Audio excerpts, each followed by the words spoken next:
The tech CEO's life changes when he discovers he was the father of twins at a luxury hotel conference. But before we dive into the full story, let me know where you're watching from and what time it is. Now, subscribe to the channel and let's get started. The neon glow of the hotel lobby glistened off the polished marble floors, reflecting a world of luxury that Mark Saunders had only recently learned to navigate. Mere months ago, Mark was just another ambitious programmer grinding away in the heart of Silicon Valley.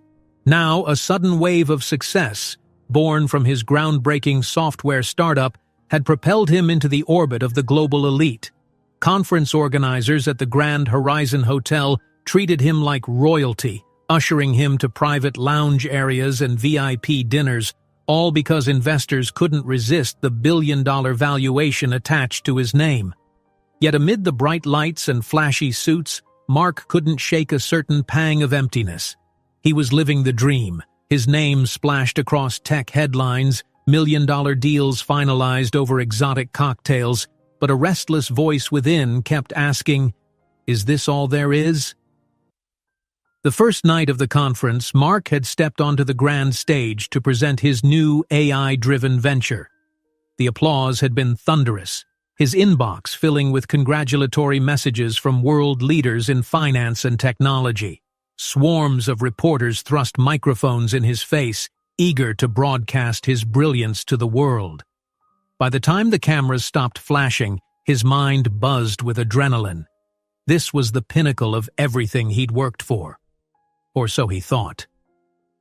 While fellow CEOs mingled in the exclusive rooftop bar, Mark slipped out to the hotel's ground-floor lobby for a moment of solitary reflection. He found a quiet nook near a modern sculpture and stared at the polished glass doors. Through the reflection, he saw a faint shadow behind him, a figure who somehow felt familiar. Turning around, he noticed a woman with auburn hair standing near the concierge desk. She looked out of place in the swirl of tailored suits and corporate glamour. Then she glanced up, and Mark's heart nearly stopped. Lauren. He'd known her long ago, back when he was still juggling part-time coding gigs at coffee shops and living in a cramped apartment on the less fashionable edge of the city. They had dreamed of building a future together, until those dreams were crushed by an impossible choice. To chase success, Mark left her behind. He hadn't expected to see her ever again. Certainly not in the marble corridor of a five-star hotel on the night of his biggest career triumph. All the noise of the lobby faded into silence as their eyes locked. For a moment, Mark was unsure if his racing heart was from excitement or dread. He called her name, softly, as if trying not to frighten away a ghost. Lauren's eyes glistened with tears, anger or heartbreak, or perhaps both. Summoning his courage, Mark stepped forward, ignoring the stares of well-dressed onlookers who recognized him from conference programs. He had no clue how she'd slipped into this exclusive environment, or why. "Lauren, is that really you?" he asked, voice trembling in a way it never did during the high-stakes business pitches he'd mastered. She looked at him, tears turning into a half-hearted laugh. "Hello, Mark. It's been too long." Mark wanted to say 1,000 things. He wanted to apologize for leaving, to explain that he'd always planned to come back for her once his dreams were secure, but he couldn't find the words. Something about the moment felt heavier than just an awkward reunion with an ex. A tension in Lauren's posture spoke of heartbreak layered with a deeper urgency. His mind spun. Had she lost her job? Was she in financial trouble? The memory of her fierce independence undercut that idea. Lauren never liked asking anyone for help, least of all Mark. But there she was, tears at the corners of her eyes, carrying an expression he'd never seen on her before, a blend of anxiety and defiance. An uneasy hush settled over them. Then Lauren reached behind her, and Mark realized there were two small figures clinging to her hands.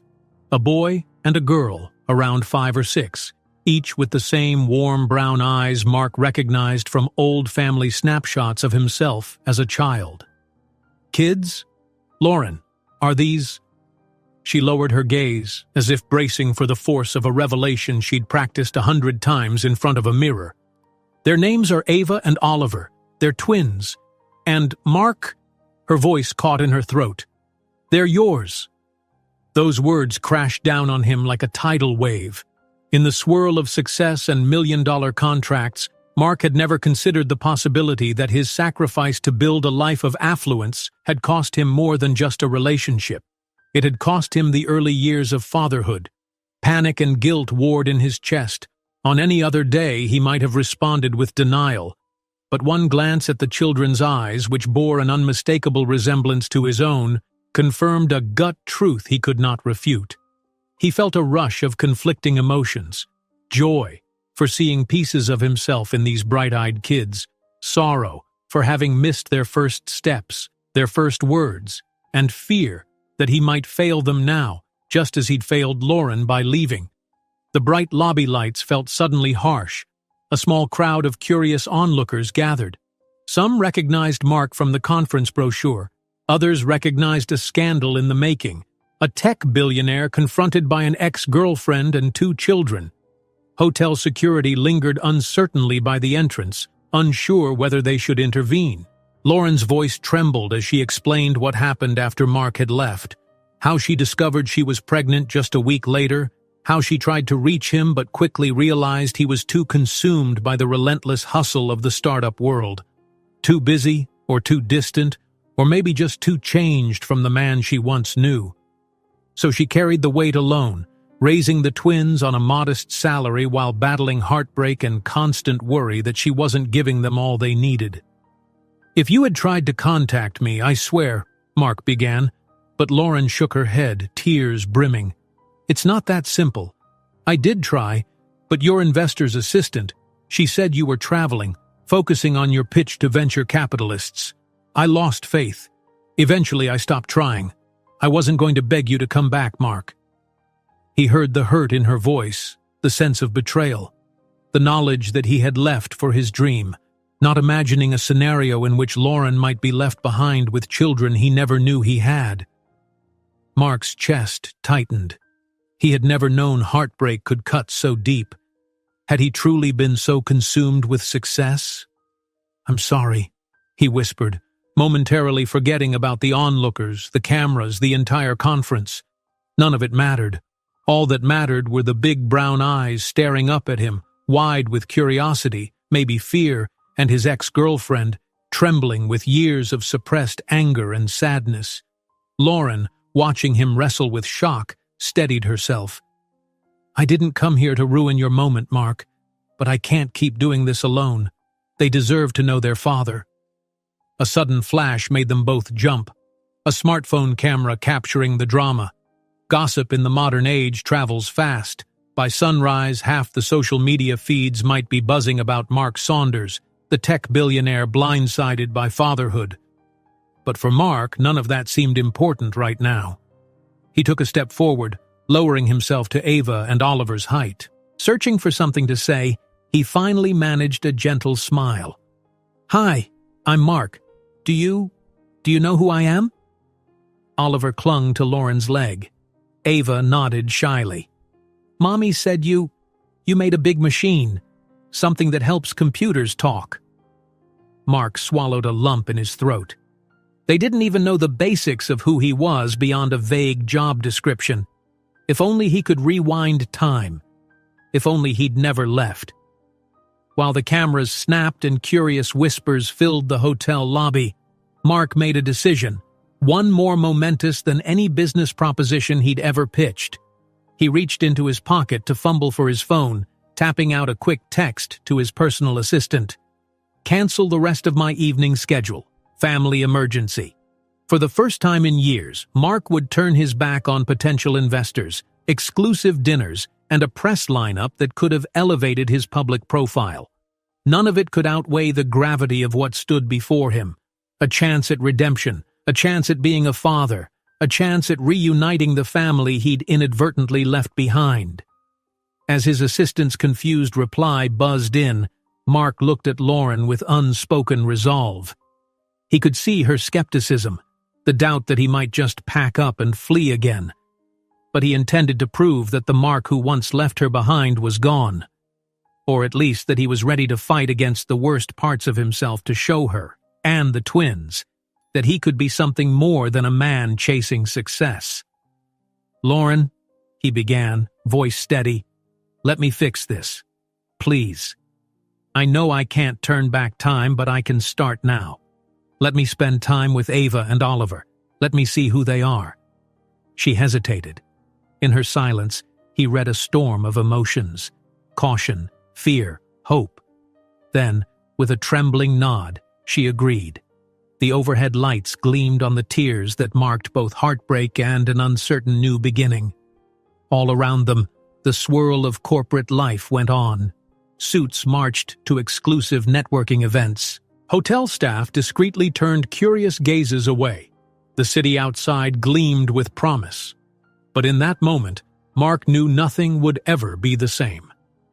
He quietly guided Lauren and the children to a quieter corner of the lobby, away from prying eyes. The revelation that he was father to these twins filled him with overwhelming relief and regret. The twins, holding each other's hands, looked up at him as if trying to decide whether they could trust him. Finally, Oliver spoke with a shy half-smile. "So, you're our dad?" Mark's eyes glistened. "Yes, buddy. Yes, I am." By the time Mark shepherded Lauren and the twins into one of the quieter side lounges of the Grand Horizon Hotel, he felt like the ground beneath his feet had shifted permanently. He'd come to this elite tech summit expecting to celebrate a milestone in his company's rise. Instead, he was grappling with how to be a father to two children he had never even met until minutes ago. He found a plush seating area away from the central flow of conference attendees. The overhead chandeliers cast soft golden light on Lauren's tense expression. Ava and Oliver sat close to her, each child clutching one of her hands. Mark's heart thudded as he settled on the couch across from them. He took a long breath. "Can we talk about everything?" he asked, almost hesitantly. Lauren studied him for a few moments, perhaps weighing how genuine he was. Then she nodded. "Okay, we can talk." Her shoulders sagged a little, the weariness in her eyes obvious. A server in a crisp uniform sidled over to offer drinks, but Mark waved him away. The moment was too personal to allow any intrusion. He leaned forward, elbows resting on his knees, trying to speak gently so as not to startle the twins. "I never meant to disappear, Lauren. I wish I had known." A flicker of frustration sparked in her eyes. "I tried to tell you. I tried to leave messages. Maybe they never made it past your many layers of assistance." She paused, tempering her anger with visible effort. Glancing down at the children, she chose her words carefully. "The point is, I didn't want you to feel coerced into fatherhood. I thought you'd respond if you truly cared." The jab stung, but Mark accepted it. He deserved it and worse. "I was so caught up in pitching to investors, traveling city to city," he admitted. I neglected everything else." He looked at Ava, her eyes darting between him and her brother. He could see curiosity, uncertainty, maybe a trace of hope. Oliver leaned into Lauren's arm, half hiding his face behind a toy car he clutched in his small hand. "What can I do now?" Mark asked, voice low. "How do I make this right?" Lauren exhaled. "I'm not even sure. I only came tonight because I heard you were speaking at this conference. It was dumb luck, or maybe fate, that let me actually find you in the lobby. I was ready to march onto your stage if I had to." She squeezed Oliver's hand, as if gathering the courage she needed. "I can't do it alone anymore. The twins deserve answers, deserve a father." Mark's throat tightened. He glanced from Lauren's tired face to the children. In them, he saw the family he'd never allowed himself to envision. He swallowed hard and spoke in a measured tone. "Lauren, I'm not walking away this time, I promise. Give me a chance to prove it." Oliver peeked out from behind his toy. "Does that mean you'll come play with us?" His small voice vibrated with both fear and excitement. It took all Mark's willpower to keep his composure. "Yes, I want to. I'll come play. I'll do everything I can." Ava, more vocal than her brother, raised a cautious question. "Mommy says you're really busy. You make special computers?" Mark's lips turned upward in a faint smile. "I do run a big company, but none of that is more important than you two. Not anymore." He caught Lauren's gaze. Her eyes looked misty, as though she couldn't quite believe what he was saying. For a moment, he worried she might accuse him of false promises or see his words as mere PR damage control. Instead, she nodded slowly. "Then show it," she said softly. "Show me you mean it." At that moment, Mark's phone buzzed on the nearby coffee table, a stark reminder of the world outside this emotional bubble. He glanced at the screen and recognized the relentless string of messages from his executive assistant. Investors waiting for dinner, journalists wanting interviews, sponsors expecting meet and greets. He pressed his phone to silent mode, ignoring the stream of notifications. "Let's get out of here," he said, rising from the couch. "I'll take you somewhere quieter, maybe my suite upstairs, or we can find a small cafe away from the conference crowds." Lauren hesitated. She glanced down at her clothes, worn from traveling. The children looked exhausted too, their day clearly stretching far longer than usual. "We don't exactly blend in with this place," she murmured, eyes flicking over the extravagance. Mark extended his hand. "Doesn't matter. We'll go wherever you're comfortable. Right now, I just want to spend time with you, time I've missed." Lauren stood, picking up Ava and Oliver's jackets from where they'd hung them on the back of the couch.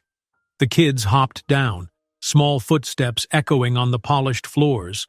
Word had spread through the hotel corridors that a personal crisis had befallen the star of the conference. Staff were keeping their distance, but Mark felt curious stares from behind pillars and desks. For once, he didn't care about appearances or reputation. Stepping into the golden-lit hallway leading to the private elevator bank, he gestured for Lauren to enter first with the twins. The elevator rose swiftly, carrying them to the VIP floors. The doors opened into a hushed corridor lined with plush carpet and ornate fixtures. At the end of the hall stood the double doors to Mark's expansive suite, an opulence he never could have imagined back when he was scraping by for rent. He unlocked the suite and led them inside. A sleek, modern living room with panoramic windows overlooking the city skyline. Far below, the metropolis sparkled. From this vantage point, the conference gala was a patchwork of lights. Mark inwardly marveled at how quickly life had changed. Moments earlier, that city represented his entire sense of achievement. Now it looked like a backdrop for something far more real and meaningful, reconciling with his past and embracing fatherhood. Lauren stepped in cautiously, and the twins let out small gasps at the view. Oliver hurried to the floor-to-ceiling windows, pressing his face against the glass. Ava followed, exclaiming how high up they were. Lauren placed her hand on Mark's arm, searching his eyes. "We'll just stay a few minutes, all right? Then I'll get them home." Mark nodded, though the thought of them leaving so soon made him feel anxious. "Of course, whatever you need. But where are you staying?" Lauren hesitated. Well, I don't really have a place here. I came on a bus after a friend told me you'd be speaking at this hotel. We're staying in a cheap motel on the edge of town." Pain tugged at Mark's chest. "Let me help. You shouldn't have to do that. There's more than enough space here for all of you. There's even a second bedroom in the suite." Lauren's wariness showed. "Mark, that's too much. I can't just uproot the kids, barge in here. It's only for a night, just so we can talk more, catch up properly, and figure things out. You all look exhausted. Come on, it's just a room. I want to help." A few heartbeats passed before Lauren relented with a sigh. "The truth is, I don't have enough money to stay anywhere decent. Work has been tough. All my pay goes to the twins' school, rent, groceries." She trailed off, face flushed with an embarrassed tone. Mark reached out gently, resting a hand on her shoulder, careful not to overstep. "You never have to explain. I get it. Please, Let me do this, if only for tonight." He saw in her eyes the conflict, her pride, her frustration, and maybe relief that someone was finally here to shoulder the weight. She nodded. "All right, just for tonight." Her agreement lifted a tension Mark hadn't realized he'd been carrying. He guided them to the spacious second bedroom. Compared to the dreary motel she likely had, this suite's guest room felt akin to a palace. The plush bedding, modern art pieces, and tall windows might have seemed ostentatious, but that was exactly the life Mark had stumbled into, an existence that often blurred the line between necessity and luxury. The twins squealed softly at the big bed, and Oliver tested it by pressing a springy corner with his knee. Ava flicked the lamp switch on and off, giggling as the overhead lights responded. Seeing their excitement made Mark's heart twist with both joy and regret. He wanted to press pause, to get to know them properly, to let them know he wasn't just some distant figure on a magazine cover or a phone screen. While the children settled onto the bed, Lauren turned to Mark. She still looked guarded, shoulders stiff, though her voice was gentler than before. "Thank you," she said, still hugging her arms. "I didn't intend to barge into your life with demands, but I can't let them keep wondering why their father isn't around." Mark shook his head. "You did the right thing, and I owe you so much more than just a room." They stood face to face, the weight of unspoken history pressing between them. For all the heartbreak and misunderstandings, Lauren was here, and so were the twins. Mark knew that after the years of single-minded ambition, stepping into fatherhood wouldn't be as simple as signing a big check. But in that moment, he felt a surge of resolve. Lauren sighed, glancing at the kids who were already flipping through the TV channels in wide-eyed wonder. "They don't usually get to watch anything more than basic stations. We can't afford cable." "Then let them enjoy," Mark said softly. "It's okay. Tonight you all get to rest." Lauren's hand slid up to her face, wiping a tear. She inhaled deeply, nodded once more, and then walked to the bed to join her children. Mark lingered at the doorway, watching them huddle together as a family. His family. The thought sparked both elation and terror. He quietly stepped into the living room, pulling the door shut so they could have privacy. Leaning against the wall, he exhaled shakily. The city lights beckoned through the windows, a vivid reminder of the world he had conquered and the world he had left behind. Now, everything had changed. A sense of duty took root in him like never before. His phone buzzed again, but this time he scanned the messages with a calmer mind. The biggest dinner of his career was about to start in the grand ballroom below.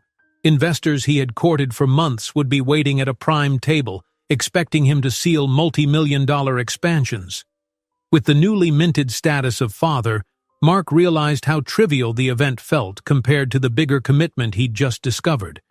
He shut off the phone completely, ignoring the swirl of conference obligations. When he returned to the second bedroom, Lauren was reading a children's book to Ava and Oliver, her voice soft and comforting. The sight tugged at Mark's heart. This was the future he'd never let himself imagine.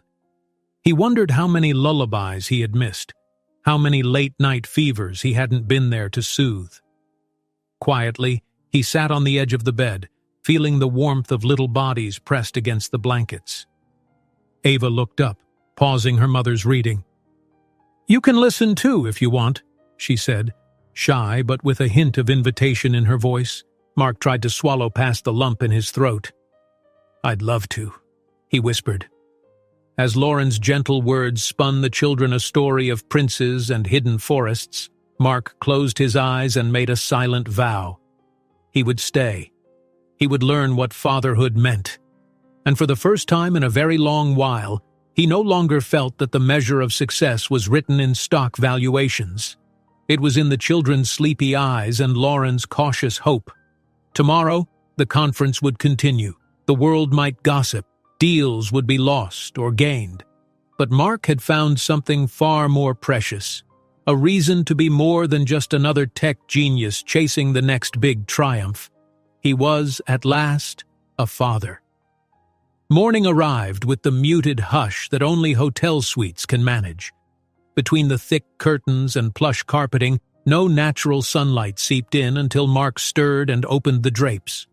Golden rays immediately flooded the room, revealing the sprawling city below. It felt surreal to witness a new day dawn on a skyline he once coveted for its business opportunities, but now he saw it through a different lens: fatherhood. He moved quietly through the living area of his suite, mindful not to wake Lauren and the children, who remained in the second bedroom. The night before had ended with him lying on top of the covers, listening to his ex read bedtime stories to the twins. Ava had fought to stay awake, eyes drooping as she asked question after question about Mark, his life, his work. Oliver had snuggled into Lauren's side, wearing a look of half-distrust, half-curiosity whenever Mark spoke. And Lauren, she had closed the storybook and shared a few words with Mark in low whispers, a simple promise to talk more once the children fell asleep. But neither adult was ready for a deep conversation at midnight, with so much tension and possibility swirling around them. His phone, fully powered down, sat on the coffee table. He eyed it warily, aware that switching it on would unleash a flood of notifications and messages from the conference. Sponsors, journalists, partners, all would want an explanation for why Mark Saunders, keynote speaker and star attraction, had disappeared from the evening's events. He sighed and steeled himself. If he was committed to fatherhood, he had to start by handling his responsibilities, personal and professional, transparently. So, with a grimace, he powered on the phone. It lit up like a holiday display, vibrating with urgency. Nearly 100 missed calls, twice as many texts, emails piling up with timestamps well past midnight. His executive assistant's messages were the most frantic, but among them were also inquiries from high-ranking investors, worried about his sudden change of plans. The pressure was enormous. Millions of dollars could be on the line if big-time backers thought Mark was losing focus. He couldn't fully ignore them, not if he wanted to stabilize his growing empire. So he composed a concise message. Family emergency. Rescheduling today's appointments to tomorrow morning. Will confirm details soon. He sent it to his assistant and all major stakeholders, hoping it would buy him enough time to address the emotional whirlwind in his hotel room. Before he could sink deeper into business communications, the door to the second bedroom cracked open. Lauren emerged, hair rumpled from sleep, wearing a simple t-shirt and sweatpants. The look on her face blended fatigue, concern, and a faint trace of relief that Mark was still there, that he hadn't slipped away like he once did. "Morning," he greeted softly. He set his phone aside to give her his full attention. She stifled a yawn. "Morning. The kids are still asleep, but Oliver might be up soon. He's an early riser." Mark nodded. "We can order room service if you'd like." Lauren hovered near the couch, arms crossed over her chest. She cast a glance around the expensive suite. Sure, a small breakfast would be nice," she said, her voice cautious. "But Mark, we really should talk about next steps." He gestured for her to sit. "Yes, absolutely. Look, I know everything's happened at lightning speed, but I'm not letting you and the twins leave without a plan. Let me help you with a place to stay, at least for a while." She immediately shook her head. "I'm not asking for a handout." His expression softened. "I know. It's just, I have resources. I have plenty, honestly. I want to use them to make your life easier. That's not a handout. It's me stepping into my responsibility." She frowned, struggling with her pride. "What does that even look like? We live in a tiny apartment out of town. I have a part-time job as a receptionist. The kids are in a local elementary school. They're happy, but they deserve more stability than I can give them. And you're a billionaire, Mark. Our worlds are completely different." He didn't flinch at her frustration, recognizing it as a product of years spent alone with the burden of 2 kids. "We'll figure it out. If you want to stay in your apartment for the sake of routine, okay. Let me at least help with rent, school costs, childcare, Whatever you need." Lauren opened her mouth to argue, but closed it again. The weight of bills, overdue notices, and the twins' future wore on her. She took a breath. "I can't say no, not if it means the kids get a better shot." Mark nodded, relieved. "Thank you for letting me in. I promise, I'll do more than just throw money at the situation. I want to be a part of their lives." Their conversation paused when a little figure peeked around the doorway. Oliver stood there, wearing a plain t-shirt that seemed a size too small and rubbing the sleep from his eyes. He eyed Mark with quiet curiosity. "Hey, buddy," Mark said gently. "Did you sleep well?" Oliver gave a half nod. Is there breakfast?" Lauren smiled softly at her son's predictable question. Mark, leaping to handle it, grabbed the in-room dining menu. "Come here, Oliver. Let's see what you'd like to eat." The boy approached slowly, glancing up at Mark as if unsure whether to trust him. Finally, he clambered onto the couch, settling near his mother. Mark flipped the pages of the menu, pointing out pancakes, waffles, fruit plates, cereals. Oliver's eyes lit up at the mention of chocolate chip pancakes. "Chocolate chips? For real?" the child asked, a shy grin emerging. Mark chuckled. "For real, and we can add whipped cream or strawberries if you want." Lauren gave Mark a sidelong glance. "Don't spoil them too much," she teased, though her lips twitched in a semblance of a warm smile. He shrugged lightly, heart hammering in awe that he was discussing breakfast with his own son, who had been a stranger until last night. "One chocolatey breakfast isn't too bad," he said. "We can be balanced some other day." Lauren turned her attention to the hallway. "I'll check on Ava. She's probably stirring now." She left, and Mark focused on Oliver. The boy watched Mark's face as if studying every feature. "Mommy said you make computers that talk to people." "That's part of it," Mark said, warming at the child's curiosity. "I help big companies build tools that, well, let's just say they make your phone or your games work better." Oliver nodded, though the explanation was obviously beyond his years. "Mommy said that's why you left." Mark's breath caught. He forced a gentle tone. "I left to work really hard, yes, but I didn't know about you and your sister. If I had known, I would have done things differently."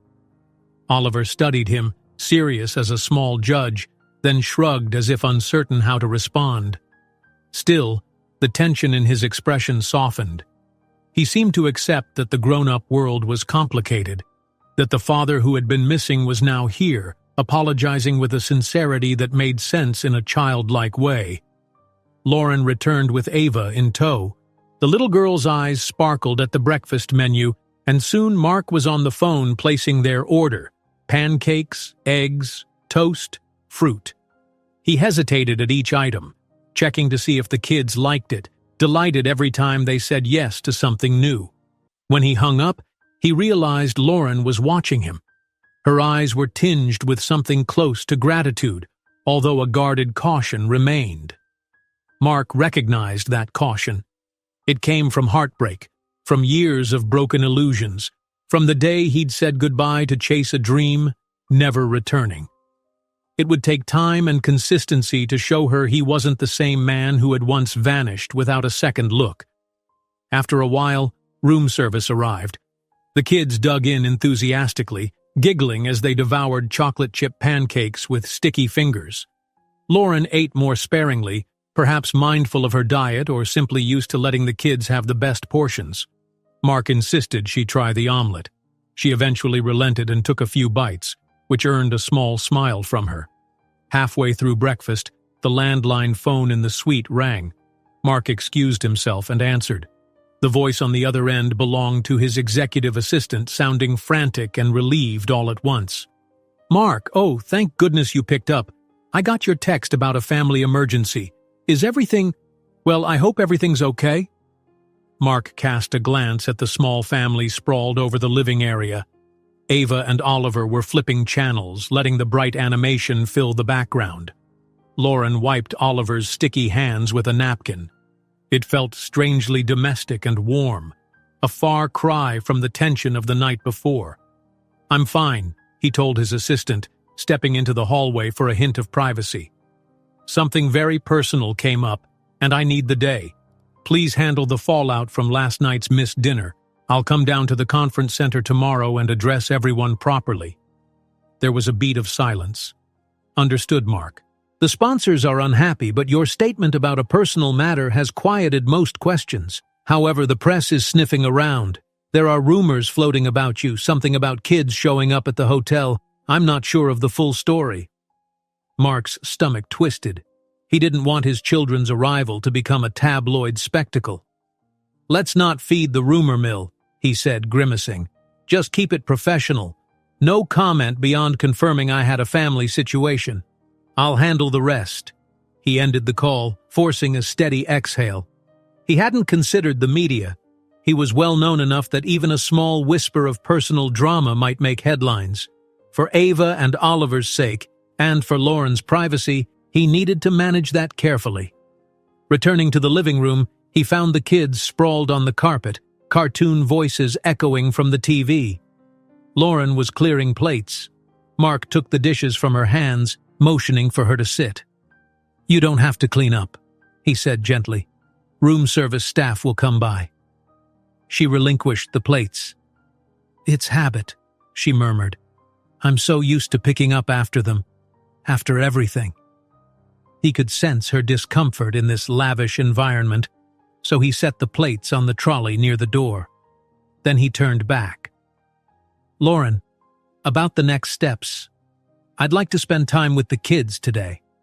Maybe we can go someplace fun. A museum, an aquarium, something in the city." Her eyebrows rose in surprise.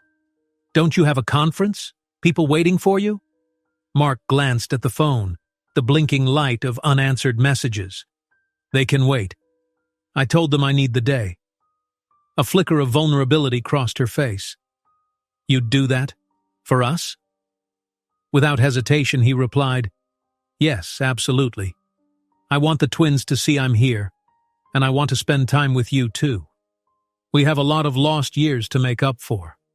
She paused, calculating.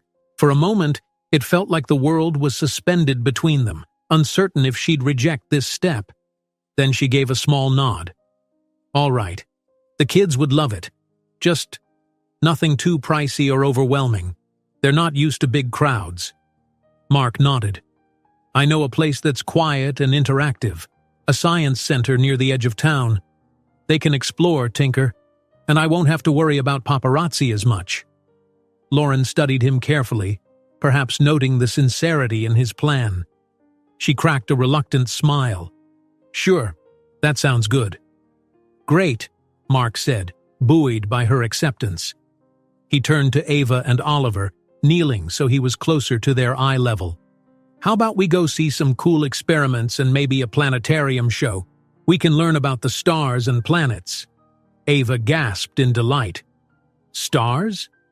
Oliver, less demonstrative but still visibly intrigued, nodded slowly. "I like rockets." Mark laughed softly. "They might have rockets there." In the calmness that followed, Mark recognized an odd hush settling over him, like the quiet after a raging storm. He had a chance to unite with his children and reconnect with the woman he once loved. Even if Lauren's trust was fragile, even if the twins were uncertain about how to place him in their world, at least they'd agreed to take a step forward. Yes, the business world might not wait forever, and there were tabloids sniffing for scandal, but for now Mark embraced the promise of the day. He vowed to himself that everything else, every board meeting, every investor pitch, would come second to building a relationship with the family that had once been lost to him. He glanced at Lauren, who attempted to tame Ava's hair while Oliver rummaged for his shoes. For the first time in years, Mark felt he was in the right place, doing what actually mattered. "Let's get ready and head out," he said, voice brimming with a resolve he hadn't felt in a long time. "It's a brand new day." Lauren pressed her lips together and nodded. The children scampered toward the bedroom to collect their things, excitement buzzing in the air. As the door closed behind them, Mark and Lauren exchanged a quiet, thoughtful glance. It wasn't forgiveness, not yet, but it was a beginning. Stepping off the elevator and into the hotel lobby felt strangely refreshing this time. No bright camera flashes, no pressing crowd of suits waiting to corner Mark about his latest software deal. Instead, he had Lauren's quiet presence at his side, and two excited children who stared wide-eyed at every bit of polished marble and gilded decoration as they trailed behind. The staff recognized Mark, but had clearly been instructed to maintain a respectful distance. No one approached with questions. No one attempted to wrangle him back into the conference schedule. He exhaled, grateful for a moment's peace. They emerged onto the street, the mid-morning sun reflecting off glass skyscrapers. Taxis and rideshare cars bustled by, along with the ever-present hum of city life. Mark noticed that Lauren kept glancing around, arms somewhat protective around Ava and Oliver. It struck him how different her life must have been these past years, far from this swirl of wealth and corporate hustle. He flagged down a rideshare vehicle large enough for all four of them. The driver looked surprised at the recognized face climbing into his back seat, but Mark offered a polite nod that suggested he wasn't here for conversation. Once the door closed, Ava and Oliver excitedly peered out the windows at the towering buildings. Lauren settled between them, her posture guarded. Mark slid into the front passenger seat. "Where to?" the driver asked. Mark quickly rattled off the address of the Science Center, a smaller, lesser-known spot on the outskirts of the city. He'd been there once with an old colleague who brought his nephew along, and Mark recalled how it offered hands-on exhibits without the chaotic crowds typical of big-name museums. During the drive, Oliver pressed his face against the glass to study every passing car. Ava pointed out random sights, a bus with bright ads, a street performer juggling. Their eager curiosity warmed Mark's heart. Occasionally, Lauren would look his way, as though to confirm that he was still present, still fully engaged in this new role. He'd respond with a faint smile or a quiet, reassuring nod, silently acknowledging that he was here to stay. They reached the Science Center after about 20 minutes, pulling into a modest parking lot lined with trees. The building itself was a welcoming structure of glass and metal, large enough to promise adventure, small enough to keep from overwhelming a young family. Mark paid the driver, who departed with a friendly wave. Then Mark led the way toward the entrance, a sprawl of glass doors bearing posters of space shuttles and dinosaur bones. The cool air inside smelled faintly of disinfectant and the tang of popcorn from a cart near the lobby. A handful of families and small tour groups ambled around, glancing at wall-mounted guides. Mark inhaled deeply, fighting the urge to check his phone again for any corporate emergencies. It buzzed in his pocket, but he kept it silenced. Oliver immediately spotted a sign that read, "Build your own robot," and tugged at Lauren's hand, pointing eagerly. Ava noticed a corridor labeled Astronomy Explorations and squealed about planets and galaxies. Mark gazed at them, laughter bubbling up before he could restrain it. They were so alive, so bright-eyed. He felt a surge of pride, even though he'd had no hand in raising them thus far. Lauren looked a bit torn, glancing at Mark. "Which exhibit first? We can't be in two places at once." He bent down to the twins' level. "How about we do a quick loop around, see everything, and then pick one place to start? We have plenty of time." Oliver's eyes gleamed. "Okay." Ava gave a decisive nod as if she approved his plan. With that, they drifted into a wide, open hallway lined with interactive displays. Mark noticed how seamlessly Lauren managed the children, reminding them not to run off, balancing their separate interests, and ensuring everyone felt included. He recognized that skill as something she'd honed over years of single motherhood, carrying burdens he'd never witnessed. He touched Lauren's elbow gently. "Let me handle one. You take the other?" She paused, reading his expression. Then a faint smile tugged at her lips. "All right," she said, releasing Oliver's hand so Mark could take it. "I'll go with Ava. We'll check out the space exhibit. Meet you in 15 minutes?" Mark nodded eagerly. Deal. Let's meet back by that big dinosaur statue in the center. So they split. Mark with Oliver, Lauren with Ava.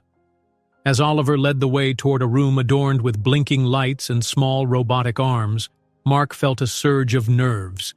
This was the first time he'd ever be alone with his son in a casual, playful setting. But Oliver seemed focused on the activity rather than any lingering anxiety, which helped Mark relax. The exhibit was a tinkerer's heaven, rows of tables with circuitry kits, cardboard pieces for building prototypes, and small motors for powering makeshift robots.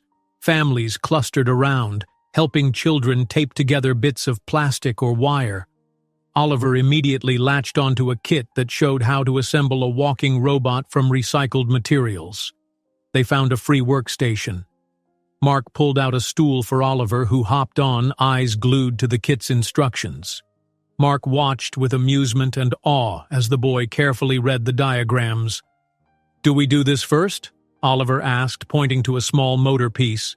He handed it to Mark with an air of determined seriousness. Mark blinked, then smiled. "Yeah, sure looks like it. Let's see, we connect the wires here and that'll give it power to move the legs." He helped align the battery pack, the wires, the simple circuit. Oliver's small hands fumbled a bit, but he was resolute. Mark offered gentle guidance. After a few tries and multiple bits of tape, they managed to attach a pair of makeshift legs from cardboard straws. Suddenly, a tiny flick of the switch made the contraption wiggle across the table. Oliver's eyes went wide. "It's moving!" he squeaked. Mark beamed. "That's your work, buddy. You built this." Oliver gave a triumphant grin, then turned to Mark with an almost shy gaze. "You helped." Mark's heartstrings pulled taut. "Well, yeah, but you did all the important parts." Oliver fell quiet, fiddling with the edges of the cardboard. Eventually he asked, "Can we make another one?" Mark chuckled. "Absolutely. We have time." They spent another few minutes making improvements, stabilizing the legs, adding a little face drawn with marker. Oliver quietly asked basic questions about robots and coding, revealing how curious he was about the world Mark inhabited. Mark answered in simple terms, but always tried to connect it back to something Oliver might understand. Robots follow instructions, kind of like how you follow your teacher at school, except their instructions come from code. When Oliver turned the small bot on again, it buzzed forward with more confidence. The boy giggled, nearly toppling off his stool in excitement. An older staff volunteer approached, praising the father-son duo for their creation. Mark felt a glimmer of pride that was different from the pride of closing $1 million deal. It felt more personal, deeper. This was fatherly pride. After a bit, Mark realized more than 15 minutes had passed. He checked the time on a clock near the exhibit entrance, nearly 20. He gently laid a hand on Oliver's shoulder. "We should go find your mom and sister. They might be waiting by the dinosaur." Oliver hopped off the stool, cradling the little robot like a prized trophy. "Do we keep it?" Mark eyed the volunteer, who smiled. "Kids can take home small crafts, sure. It's part of the exhibit's donation program." "Cool!" Oliver exclaimed. They made their way back through the hallway, weaving past families and colorful exhibits. By the time they reached the giant dinosaur statue, a life-sized replica of a T-Rex skeleton, Lauren and Ava were already there. Ava bounced on her heels, face flushed with excitement, while Lauren wore a content smile that lit her tired features. "Look at my planet bracelet!" Ava cried, showing off a string of beads where each sphere represented a planet in the solar system. She flaunted a big sun-shaped charm in the center. "Oh wow, that's awesome," Mark said. "Who taught you to make it?" "The instructor in the astronomy room," Lauren explained. They had a craft table where kids could make planet bracelets while learning about orbits. She turned her gaze to Oliver's contraption. "What's that?"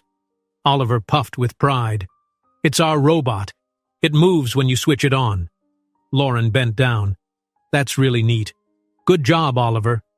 Mark couldn't help but beam, noticing the unguarded warmth in Lauren's tone. The gloom of last night's revelations seemed a little less heavy here in the bright swirl of creativity and science. This was exactly what he'd wanted, a simple family outing, forging small memories that might one day stitch together into a life. They decided to grab a quick snack in the center's small cafe area. The children chose juice boxes and cookies, while Mark and Lauren each got a coffee. They sat at a round table near a window. Outside, a group of school kids rushed past the manicured lawns, chattering about the rocket exhibit. "So, how was the astronomy wing?" Mark asked Ava, sipping his coffee. She rattled off excited facts about Jupiter's moons and Saturn's rings, hardly pausing for breath. Lauren watched with a gentle amusement, occasionally glancing at Mark as if to say, "See what you've been missing?" Mark answered with genuine interest, fueling Ava's excitement. Oliver eventually showed Ava the robot, and the two kids started comparing notes about which exhibit was cooler. Mark and Lauren let them chatter, only intervening to keep them from talking over each other. When the children were thoroughly absorbed, Mark leaned toward Lauren. "Thanks for suggesting we split up. It was nice spending one-on-one time with Oliver." A softness touched Lauren's eyes. "I'm glad it went well. Ava was super excited about the planet displays, but she kept asking if you'd come see them too." Mark's heart fluttered. "We'll go check it out together soon. Maybe after our snack, all four of us can wander that area. I don't have any pressing obligations today."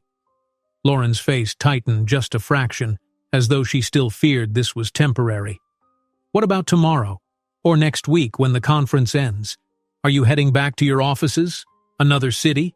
How do we plan for that?" It was the question he'd been mulling over since last night. He couldn't simply abandon his business. Thousands of employees, billions in valuation, major partners depended on him. But neither could he vanish from these children's lives again. He stared into his coffee, organizing his thoughts. "I can't lie. My schedule is insane," he said quietly. "But if I've learned anything in the past day, it's that I need to slow down and make space for what really matters. I'll adjust my work, delegate more, spend more time here." Lauren nodded slowly. "I'm not trying to keep you from your responsibilities, but the kids, they'll need consistency, and I don't want them confused if you come for a day or two then disappear." He heard her unspoken fear. She didn't want a father who was a mere cameo in their lives, a fleeting presence overshadowed by constant absences. He set his coffee down, covering her hand with his. She tensed, but didn't pull away. "I'll start by staying in town," he promised. "I'll handle the conference tomorrow, but I'll make it clear my top priority is being near them. Maybe we find a bigger place for you three, close to the city. Something stable. I can be around often, and when I do travel, I'll call daily." Lauren's lips parted at the offer of a bigger place, but he spoke quickly, anticipating her resistance. Not as charity, as a father providing a stable environment for his kids. They deserve that. She exhaled, expression conflicted but grateful. "Okay, let's talk about it later, in detail, but okay." He squeezed her hand gently, a silent vow. "Thank you." Ava called out, "Daddy, will you come see the rocket ships with us now?" The word daddy tumbled from her lips so naturally that Mark momentarily forgot to breathe. It hit him with a force stronger than any business triumph. She had called him daddy. Lauren blinked, perhaps equally astonished to hear Ava embrace that title so soon. Mark turned in his seat, eyes misty, a broad smile stretching across his face. "Yes, Ava, of course. Let's go see those rockets." He stood, offering a hand to each twin. The children gleefully took hold, their small fingers gripping his. He felt their warmth and the rush of acceptance, something that sealed his commitment. Lauren followed, arms folded, not out of anger now, but out of thoughtful observation. Mark was certain she'd need more time to see his promises turn into reality. But for now, he led the twins deeper into the science center, the hum of new beginnings pulsing in his heart. They explored the rocket exhibits as a family, learning about propulsion, fueling their imaginations about distant galaxies. In between the kids' questions, Mark would occasionally catch Lauren's gaze, and they'd share a silent moment of acknowledgement. This was what a family could be. Sure, they had a lot to sort out, but in the laughter of the twins, the quiet understanding in Lauren's eyes, and the sense of wonder Mark felt in his own chest, the first bricks of that future were being laid. Yes, the outside world still demanded attention. The conference would resume the next day, potential headlines about this newfound fatherhood might swirl, and major decisions had to be made about living arrangements and finances. But in the midst of it all, Mark felt a calm certainty that no crisis or corporate meltdown could dislodge him from the most important mission he'd ever accepted: being dad. Back at the hotel suite later that afternoon, the sense of contentment lingered in the air like a warm glow. Ava and Oliver collapsed onto the plush living room carpet with squeals of joy, rummaging through small souvenirs they'd collected at the science center. Oliver clutched his homemade robot protectively, while Ava carefully laid out her planet bracelet and a few pamphlets about the exhibits. They'd spent hours exploring, and their energy levels soared, buoyed by the excitement of discovery and perhaps by the rare thrill of being with both parents. Mark, though physically tired, felt a deeper well of satisfaction than he could remember. Watching Oliver build a robot, hearing Ava rattle off facts about Mars and Jupiter, it put his usual executive to-do list to shame. He exchanged a glance with Lauren, who stood near the kitchenette's small counter, flipping through a hotel services booklet. The wariness he'd seen in her eyes was softened, replaced by a cautious warmth. "I can make us something for dinner," Lauren offered, pushing her hair behind her ear. "If I can figure out how this kitchenette works. There's a stove, right?" Mark frowned gently. "There's a small stove, yes, but let's not bother. You must be tired. I can order room service or we can go out." Lauren paused, scanning her children, who were now staging an imaginary rocket launch using the coffee table as a control panel. "I don't know if taking them to another restaurant is a good idea," she said softly.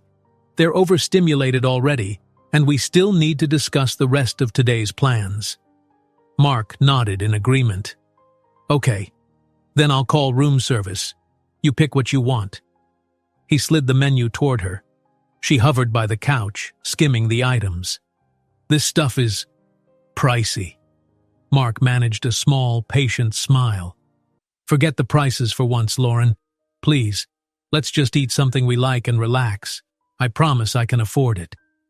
Though a flicker of discomfort passed over her face, Lauren eventually relented, reading through the menu carefully.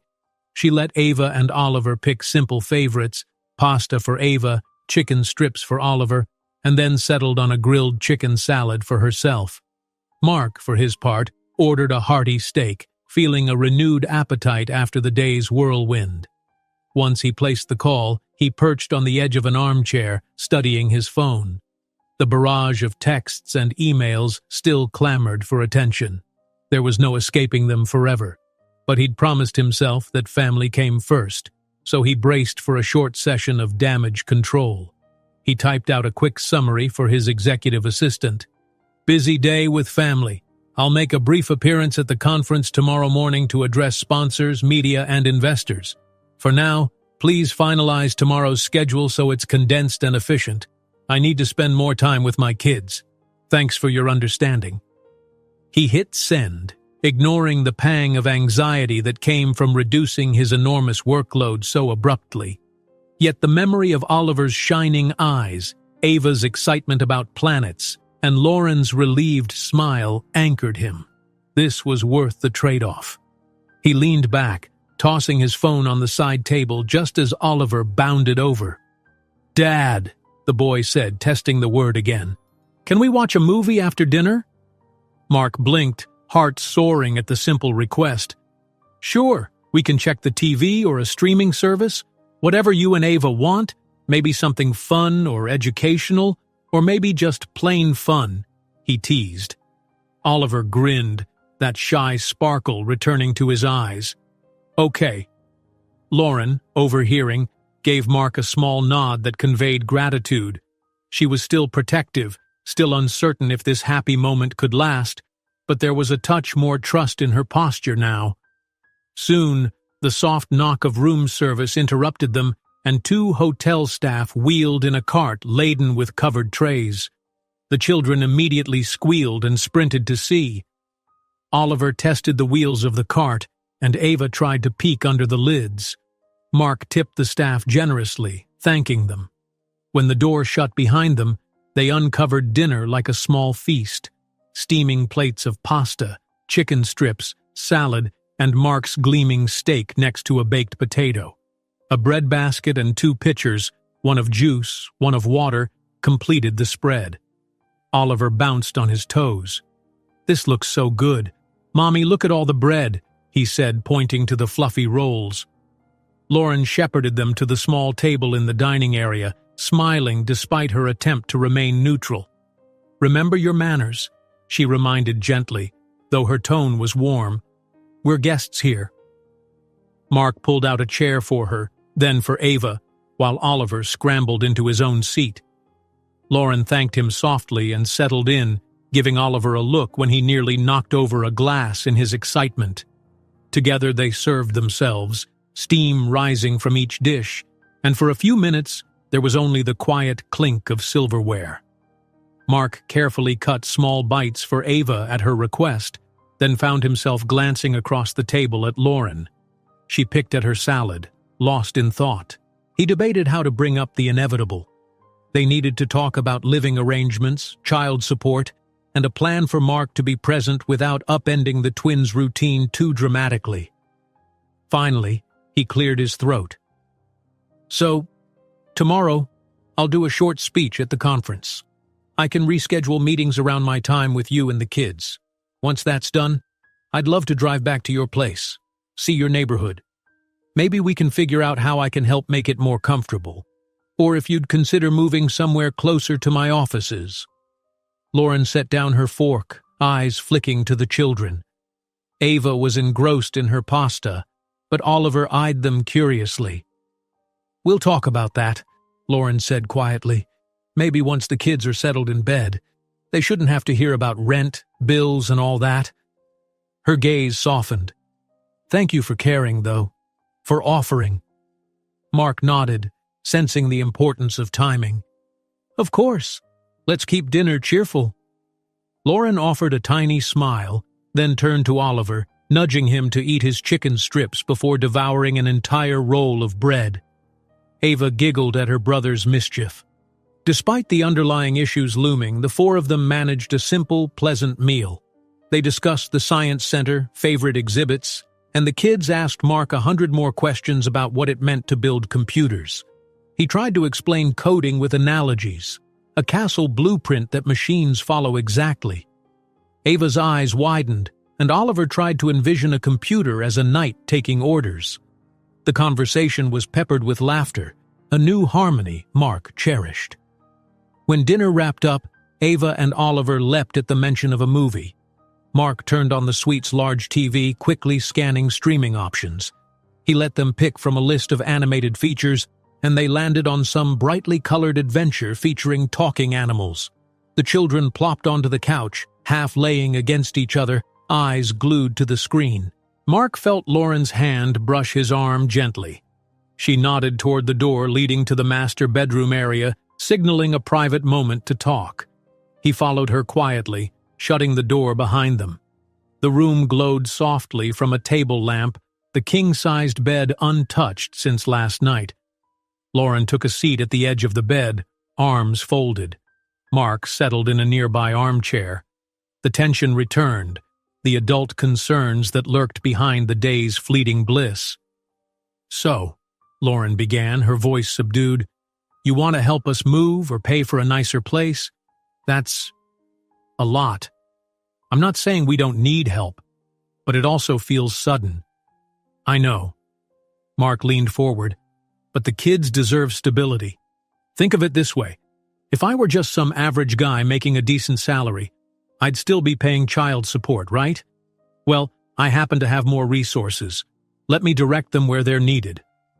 Lauren's expression turned pained. "Child support? Yes. But you're talking about completely uprooting our lives, Mark. Moving to a new place, maybe a new school if we need to be closer to your offices. It's huge. He inhaled, nodding. It is. We don't have to rush that.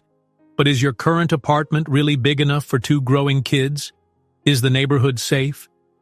She hesitated, dropping her gaze. Not really, no. The kids share a tiny bedroom, and the landlord has been raising rent every year. I'm constantly juggling shifts at work. Even so, I often worry about them. The streets aren't exactly kid-friendly. A spike of regret cut through Mark. I'm sorry you've had to manage all that alone. Her eyes were laced with conflicting emotions. I did what I had to, and I'll keep doing it with or without your help. I won't let them suffer.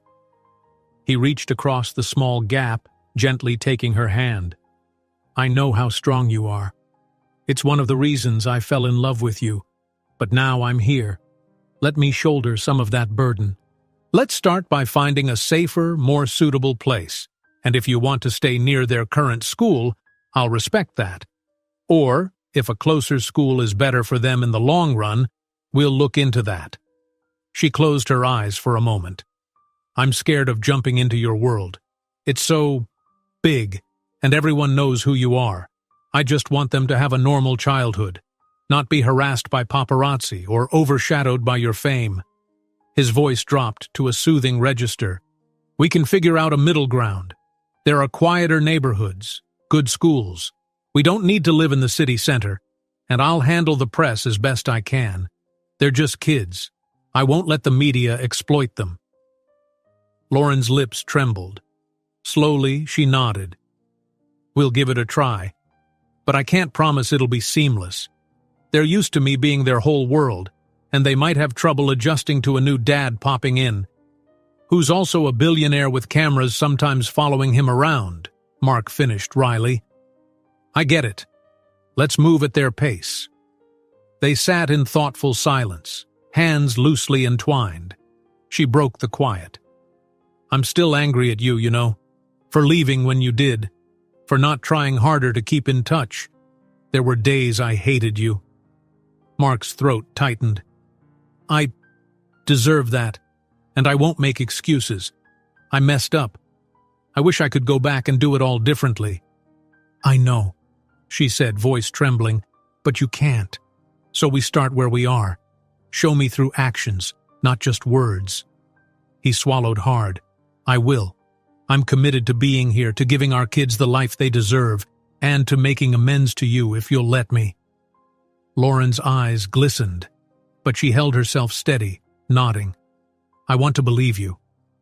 A soft knock on the door startled them. Ava's voice called, muffled, Mommy, can you find the remote?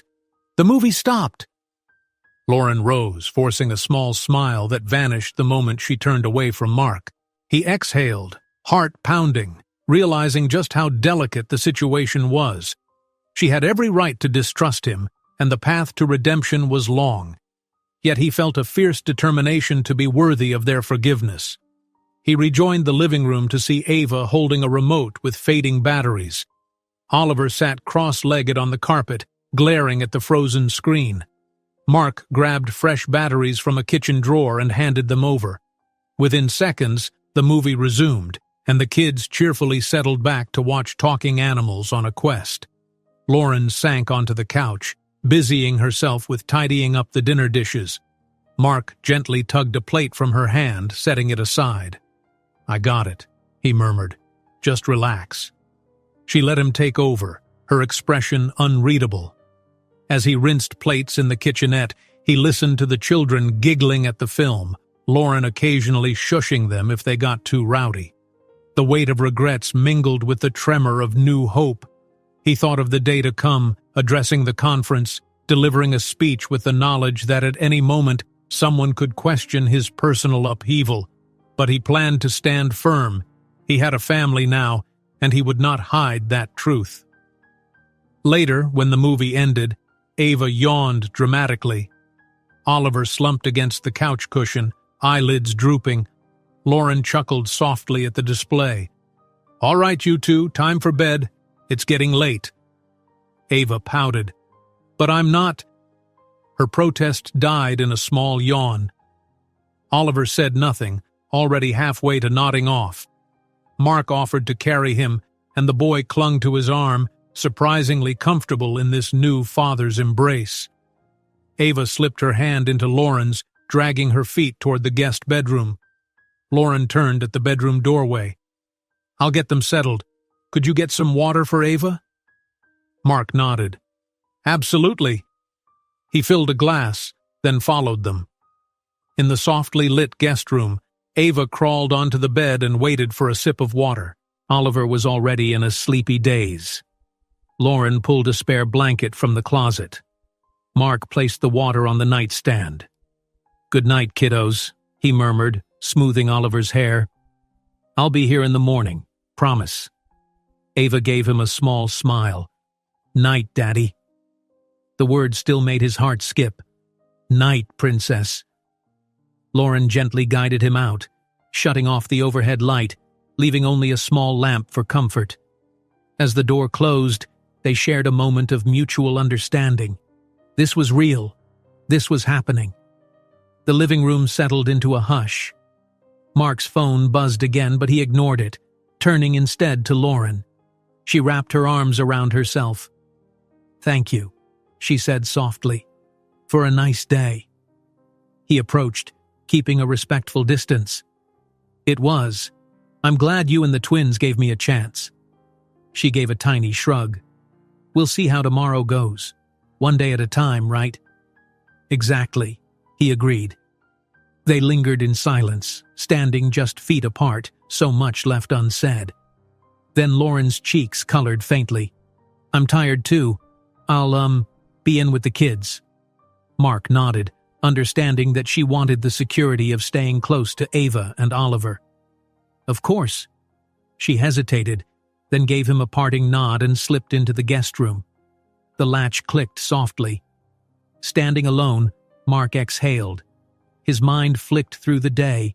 Joyful moments, difficult conversations, tentative reconciliations. He realized he felt hopeful in a way no million-dollar deal had ever made him feel. So much remained uncertain. His relationship with Lauren, the looming media attention, the question of how to balance his colossal career with fatherhood. But he was no longer paralyzed by fear or guilt. One step at a time, he would earn their trust. As he switched off the living room lights, heading to the master suite, he allowed himself a single fragile spark of optimism. Tomorrow, he'd stand before the conference crowd as Mark Saunders, tech entrepreneur, yes, but also a man who'd just discovered he was a father of 2 incredible children. In that duality, he sensed a future worth fighting for. Morning light sifted through the floor-to-ceiling windows of Mark's suite like a quiet promise. He stirred early, nerves alive with the knowledge that in just a few hours he'd have to face the conference crowd, media, investors, and peers after his unexpected disappearance. On the bedside table, his phone blinked with a new wave of messages.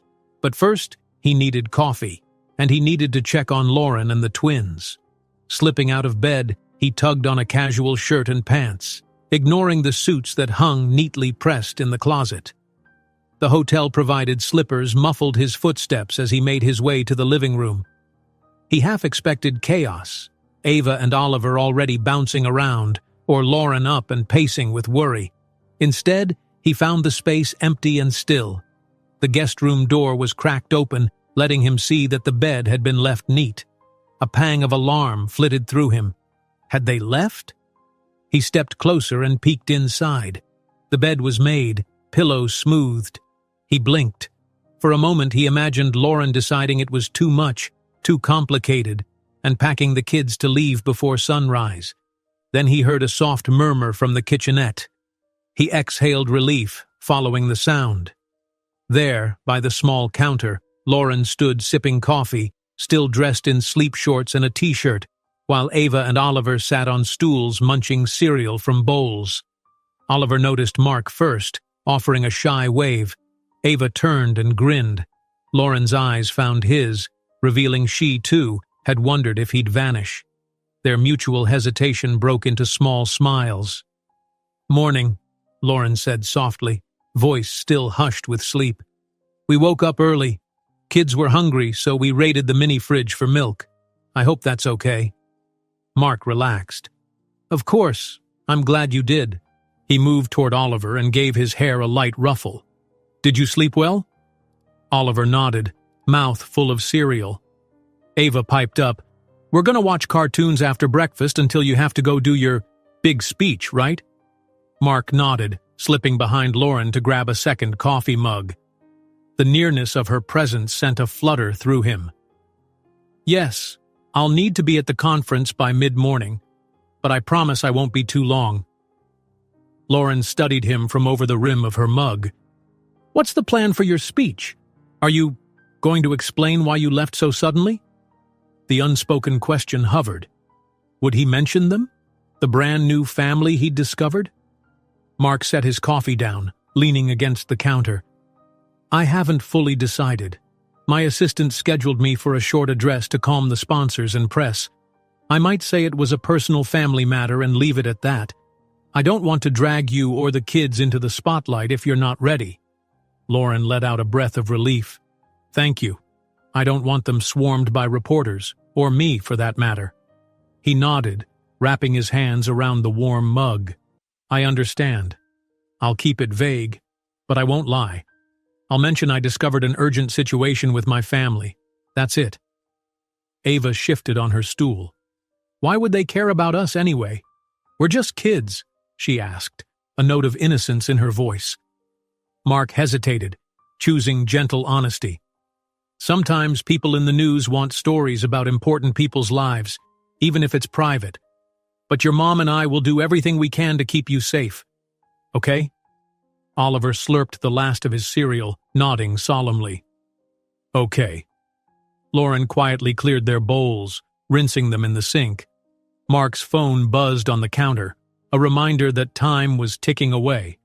He downed the rest of his coffee. Right. I should shower, get dressed. We can have breakfast delivered or head to the hotel buffet if you'd like more.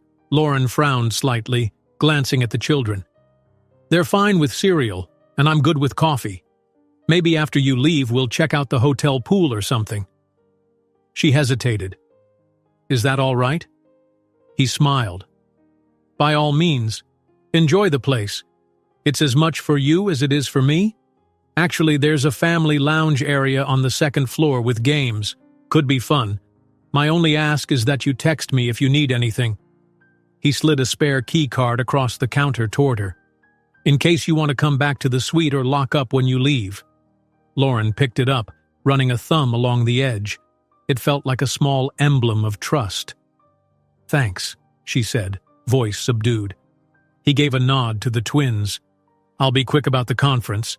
Then we can meet for lunch? Ava hopped off her stool. Yes, we can eat in that fancy restaurant, maybe?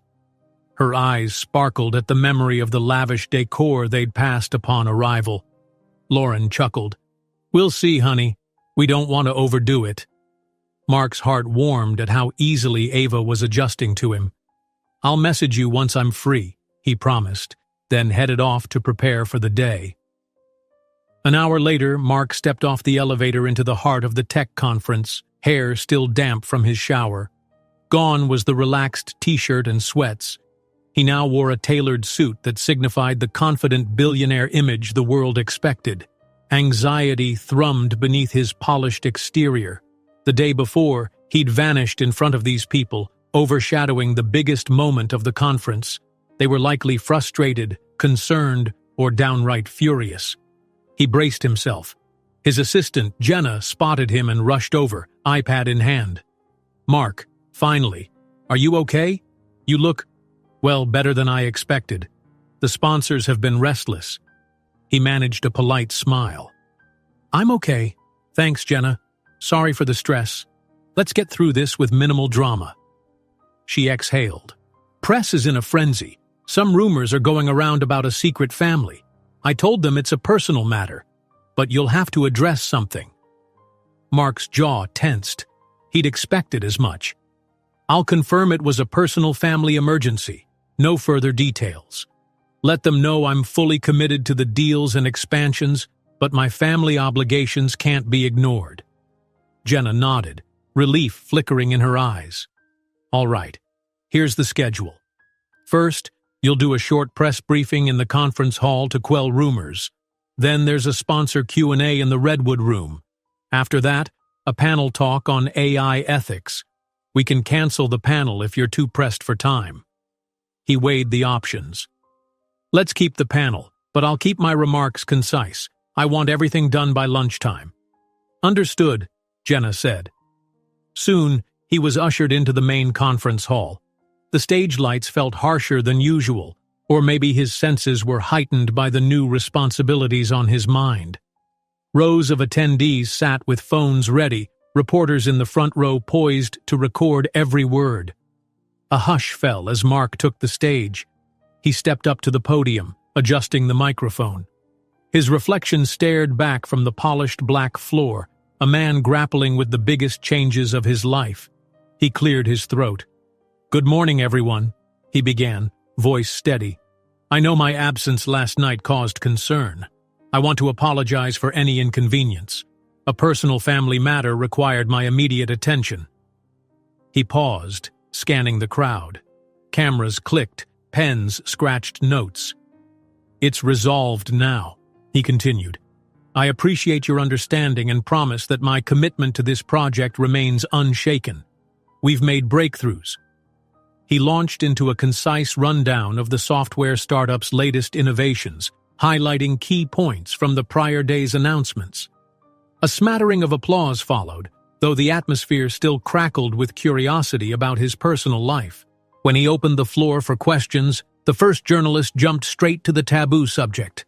"Mark, sources say you were seen with a woman and 2 children at the hotel. Can you confirm you've started a family? And if so, is that impacting your leadership of the company?" He inhaled slowly, heart pounding.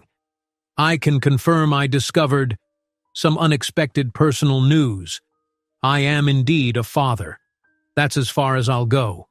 My company leadership is secure. I'm surrounded by a capable team, and our vision is stronger than ever." A wave of murmurs swept the audience. Another reporter pressed, "Can you comment on how this might affect your travel schedule or business expansion plans?" Mark steadied himself. "I will continue to fulfill my duties. Yes, my schedule might adapt because family is important, but the company is well positioned, and my role remains hands-on. I ask for your respect and privacy regarding details." He sensed a swirl of more invasive questions brewing, so he swiftly redirected. "Now, about the product pipeline." He navigated the conversation back to technology updates, unveiling a couple of fresh features that sparked applause. The tension around his private revelation simmered but was overshadowed by the magnetism of his new tech announcements. 10 minutes later, he wrapped up and stepped off the stage, pulses of adrenaline still coursing through him.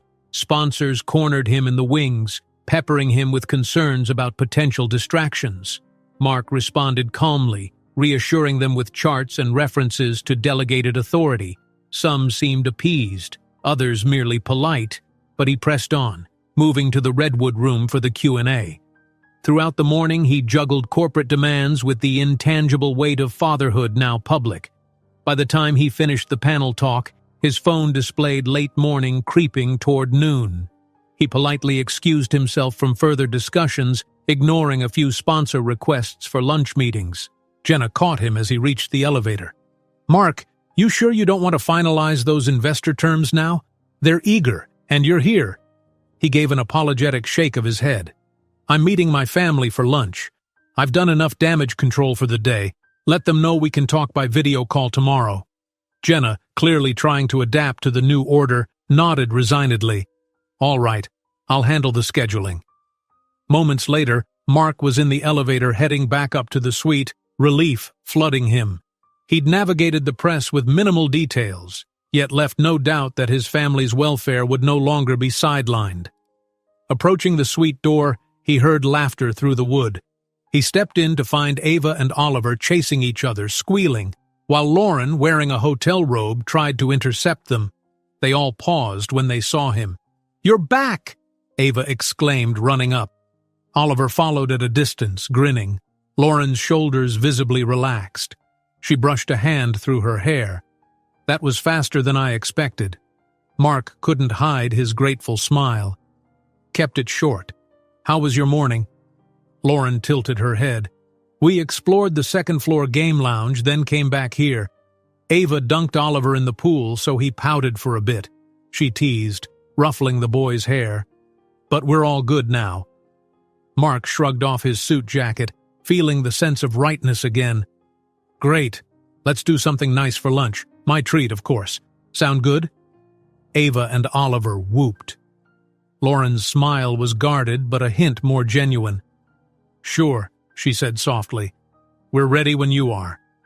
In that moment, Mark felt the morning's tension fade.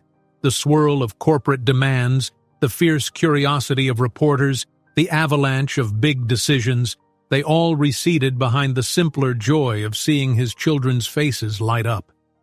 He reached for Oliver's hand, gestured for Ava to join, and nodded to Lauren. This was the new normal he had chosen, and no business empire or media frenzy would dissuade him. He had found something truly worth protecting. Mark guided Lauren, Ava, and Oliver to the hotel's rooftop restaurant, a space he rarely used but knew boasted panoramic city views behind a glass enclosure. The moment the elevator doors slid open onto the rooftop level, Ava gasped in wonder, pressing her face against the glass wall. Far below, the city sprawled in miniature, cars snaking along, people moving like tiny figurines. Oliver looked hesitant at first, but curiosity overcame him, and he shuffled closer to see the spectacle. Even Lauren, who'd clearly grown accustomed to simpler routines, seemed momentarily spellbound by the view. Morning had shifted into a bright midday, with sunlight glinting off steel buildings and the sky stretching pale blue overhead. A cheerful hostess approached them, wearing a sleek black uniform. "Mr. Saunders," she greeted politely, recognizing him. "We're delighted to have you. A table for 4?" Mark offered a warm smile. "Yes, please. Something a little private, if you don't mind." She nodded, leading them to a semicircular booth near the far corner. Floor-to-ceiling windows offered a breathtaking vista, but also a bit of distance from other patrons. Mark subtly appreciated the extra space. It was better not to draw too many curious stares, especially after this morning's conference revelations. Ava hopped onto the plush seat next to Lauren, while Oliver claimed the seat next to Mark. The hostess set down menus, and a server brought glasses of water. Almost instantly, the twins began flipping through the shiny pages, eyes lighting up at pictures of fancy dishes. Mark, perusing the offerings, felt a pang of nostalgia. He remembered days when treating himself to the cheapest meal was a luxury long before his fortune. Lauren looked up from the menu, brow slightly furrowed. "Mark, everything here is, well, it's pricey. Are you sure?" He gave her a small smile, trying to keep it gentle. "It's fine, really. Let's enjoy ourselves. Get whatever you want." Then he turned to Ava and Oliver, who were whispering about the dessert section. "Kids, if you spot something interesting, just say so." Ava blinked up, excited. "They have something called a lava chocolate cake." Oliver pointed to an elaborate photo of a molten dessert. Lauren laughed softly. "They haven't even ordered lunch, and they're eyeing dessert first." Mark shrugged lightly. "I say let them enjoy. We can make sure they eat something healthy too, but a treat won't hurt." Lauren gave a wry grin, her guard dropping a notch. "All right, but real food first." As they waited, Mark noticed the kids craning their necks to look out at the city once more. He leaned in, pointing out landmarks. "See that tall building with the green roof? That's the old courthouse. Over there is the river. Kind of hard to see from up here, but if you look for that big patch of blue, that's it." Oliver asked, "Where's your work?" Mark hesitated, scanning the horizon for his company's high-rise. "It's on the other side of those taller towers," he said, gesturing to a cluster of skyscrapers. "You can't quite see it from here, but it's about a 15-minute drive." Ava frowned. "But you're not going back today, right?" "No," Mark said firmly. "Not today. All my important meetings ended this morning." Lauren watched him, a mild gratitude in her gaze.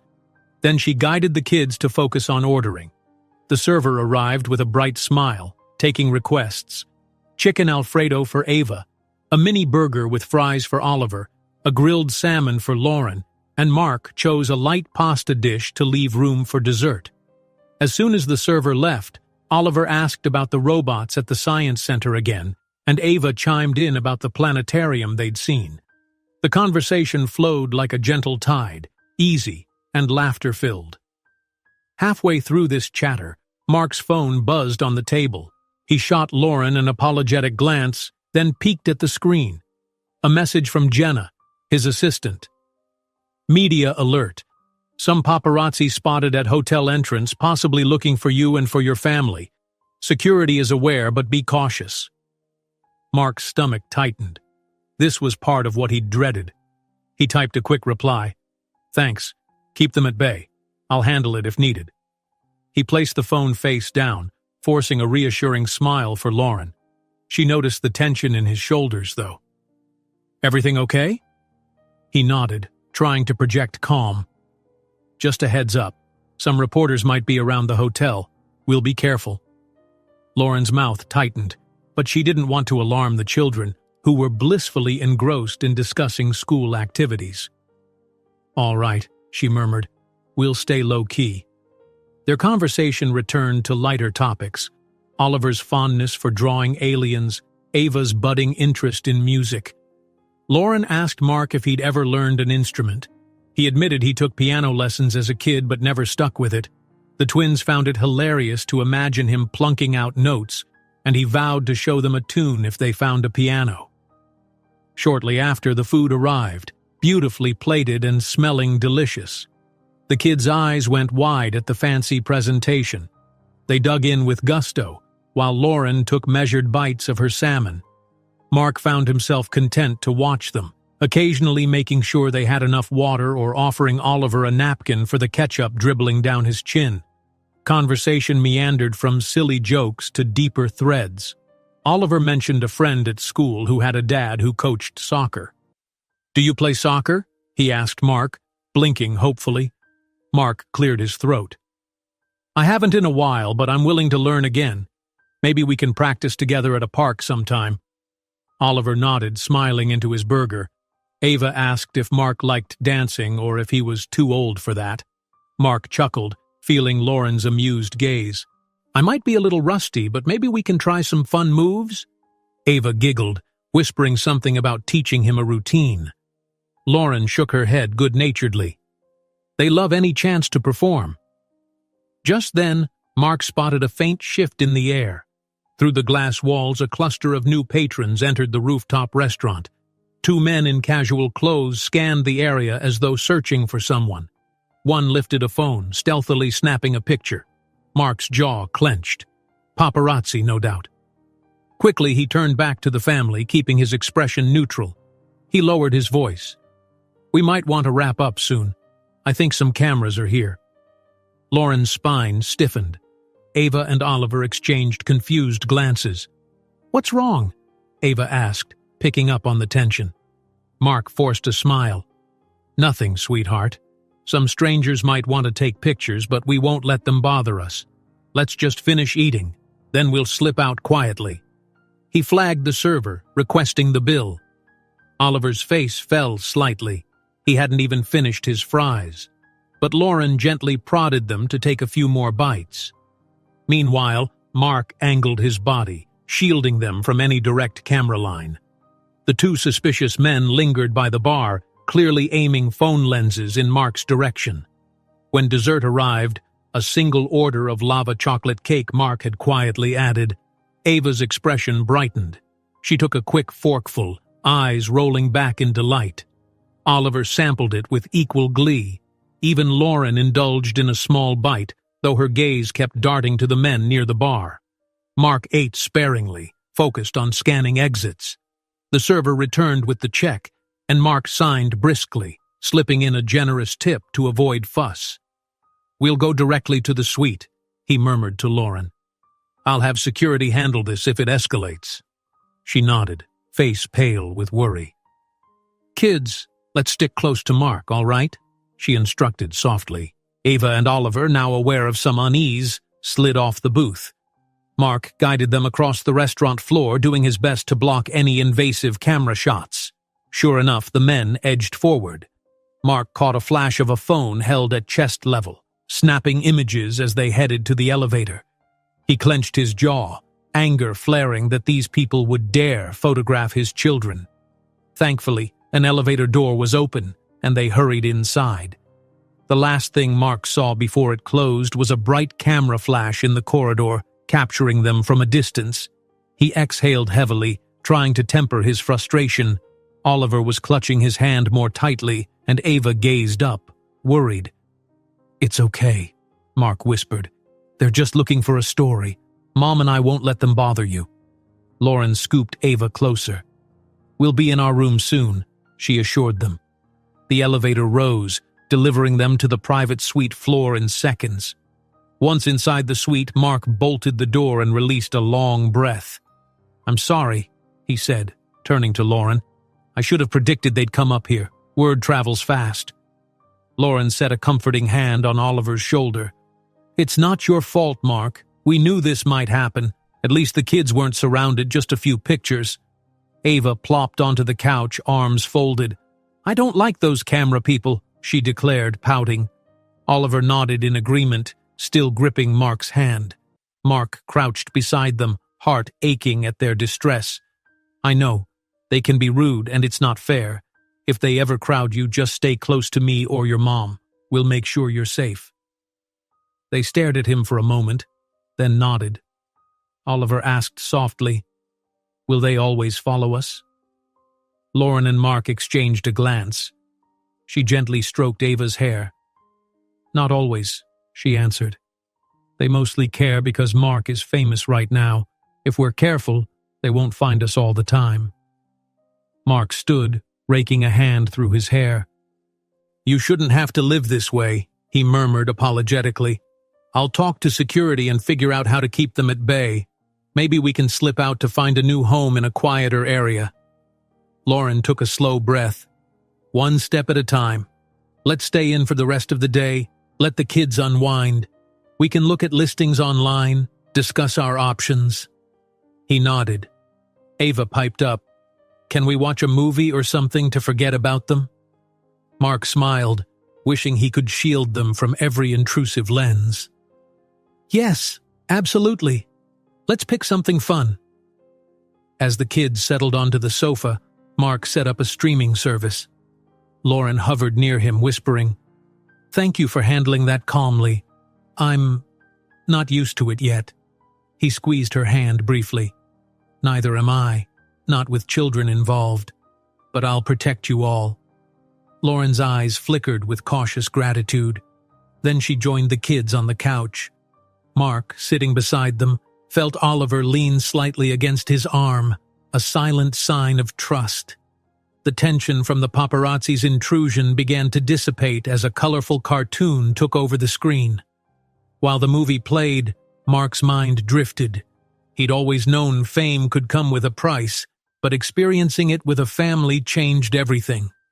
He resolved to contact security teams and strategize a safer environment, both for these early days of bonding and for the future he was determined to build. He glanced at Lauren, who caught his eye. She attempted a small, reassuring smile as if to say, "We'll face this challenge too, together." Warmth spread through Mark's chest. They were forging a path, uncertain and tangled with complications, but each new step strengthened his resolve. Fame, fortune, paparazzi, business deals, none of it mattered more than Ava's laugh or Oliver's shy affection. So as they huddled on the couch, curtains drawn against prying cameras, Mark felt an unexpected peace. No photo could capture the depth of this moment. Father, mother, and children united in the safe cocoon of an expensive hotel suite. Tomorrow held more obstacles, but for now, they had each other, and a simple shared hope that this fragile family could truly become whole. The rest of the afternoon slipped by in a comfortable lull. Ava and Oliver were engrossed in their second round of animated movies, dozing intermittently on the couch, lulled by the hotel suite's cozy atmosphere. Lauren quietly tidied up snack wrappers and empty water bottles while Mark retreated to the small desk in the corner, making a discreet call to his head of security. He kept his voice low so as not to alarm the children. Yes, there were paparazzi on the rooftop. I need a strategy for exiting the hotel without a scene, maybe the service elevator. Also, see if we can get a note to the manager to keep press away from guest floors. On the other end, his security chief assured him they would coordinate with hotel staff to discourage any further intrusion.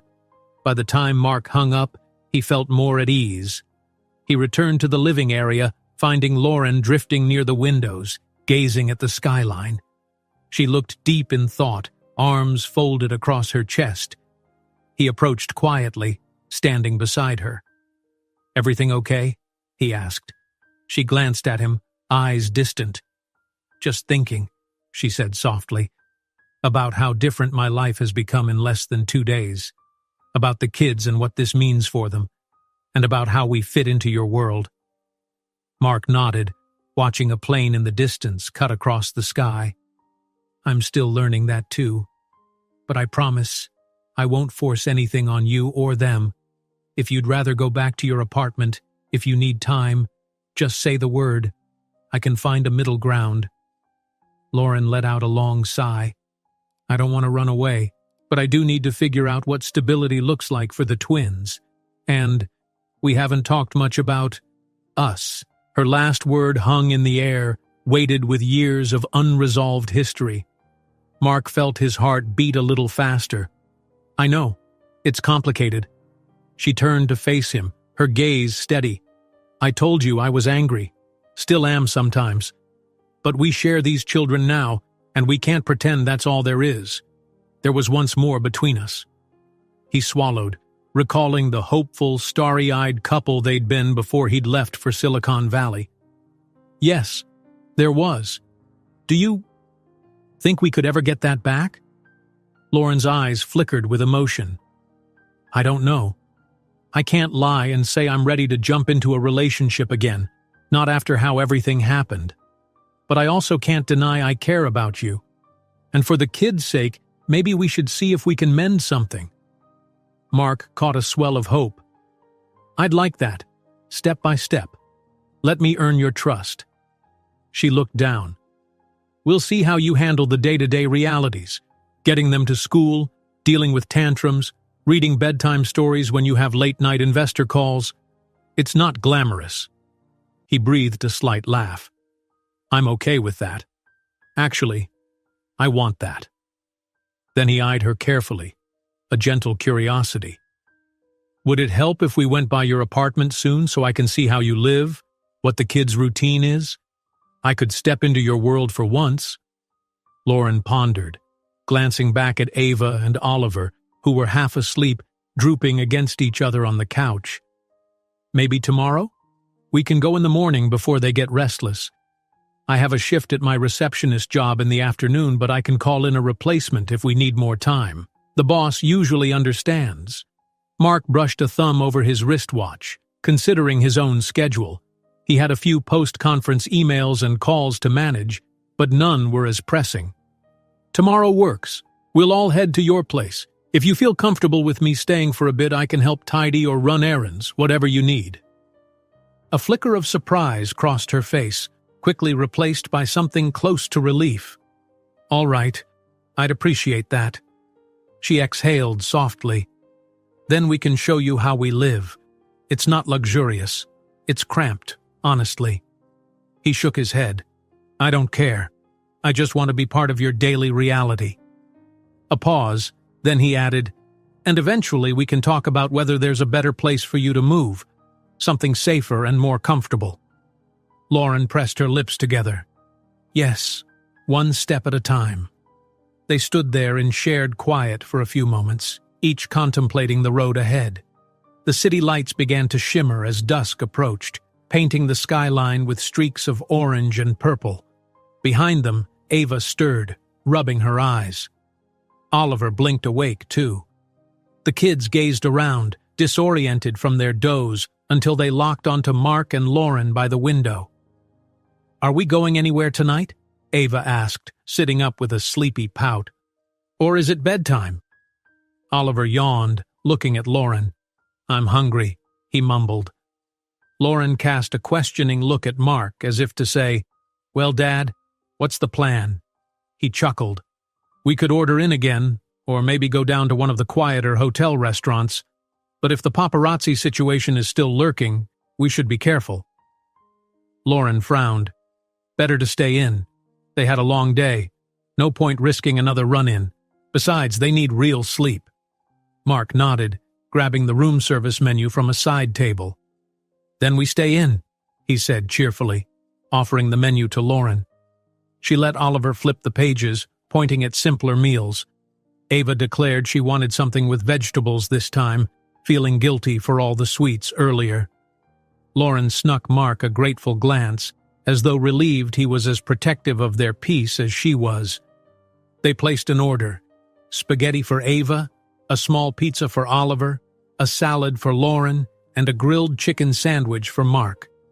Once the call ended, the kids perked up, rummaging around to find the best spot on the plush carpet to watch another cartoon. Lauren made a little nest of blankets and pillows, gesturing for Mark to join them. He settled down, arms propped behind him, while Ava pressed play on a family-friendly film. Oliver cuddled against Lauren. Despite the swirl of expensive surroundings, the four of them lounged on the floor as though in a cozy living room at home. After a while, the door buzzed with room service's arrival. Mark and Lauren rose to accept the dishes. Nothing lavish this time, just basic fare. But the kids dug in happily, slurping noodles and munching pizza slices. The scene felt almost surreal to Mark. A simple, homely family dinner, in a penthouse suite he'd once used for business deals. Lauren caught him staring as the kids argued over the remote. She tilted her head, curious. "You look like you're somewhere else." He shook off his reverie. "Sorry, I'm not used to feeling so at peace in the middle of what should be chaos. Our schedules, the press, the changes. But I'm happy." She softened. "Me too, in a strange way." Then she lowered her voice. "Let's see if we can make this feeling last." He nodded, placing a gentle hand on her back. They shared a moment of quiet understanding, a flicker of closeness that felt more real than any fleeting success Mark had ever tasted. Soon enough, Ava demanded their attention, complaining that Oliver kept switching channels mid-scene. The parents stepped in, redirecting the kids' squabble with patient amusement.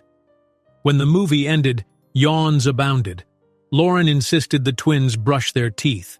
Mark offered to help, but Oliver ran to the bathroom before he could get there. Ava, rummaging through her small bag, realized she'd left her pajamas in the guest room closet. Mark followed her, helping find them. He noticed the handful of worn clothes Lauren had carefully folded, a telling glimpse of how minimal their luggage was. Later, Lauren tucked the twins into bed in the second bedroom. Mark hovered at the doorway, watching as she read from a dog-eared storybook. The kids drifted off quickly. The calmness in their small faces made his heart ache with gratitude and remorse. Once they were asleep, Mark and Lauren retreated to the living room. She settled on the couch, hugging a throw pillow. "They'll sleep through the night, usually," she murmured, "unless Oliver has one of his nightmares." Mark sank into an armchair, arms resting on his knees. "He has nightmares?" She nodded, gaze distant. "Sometimes. About being chased or lost.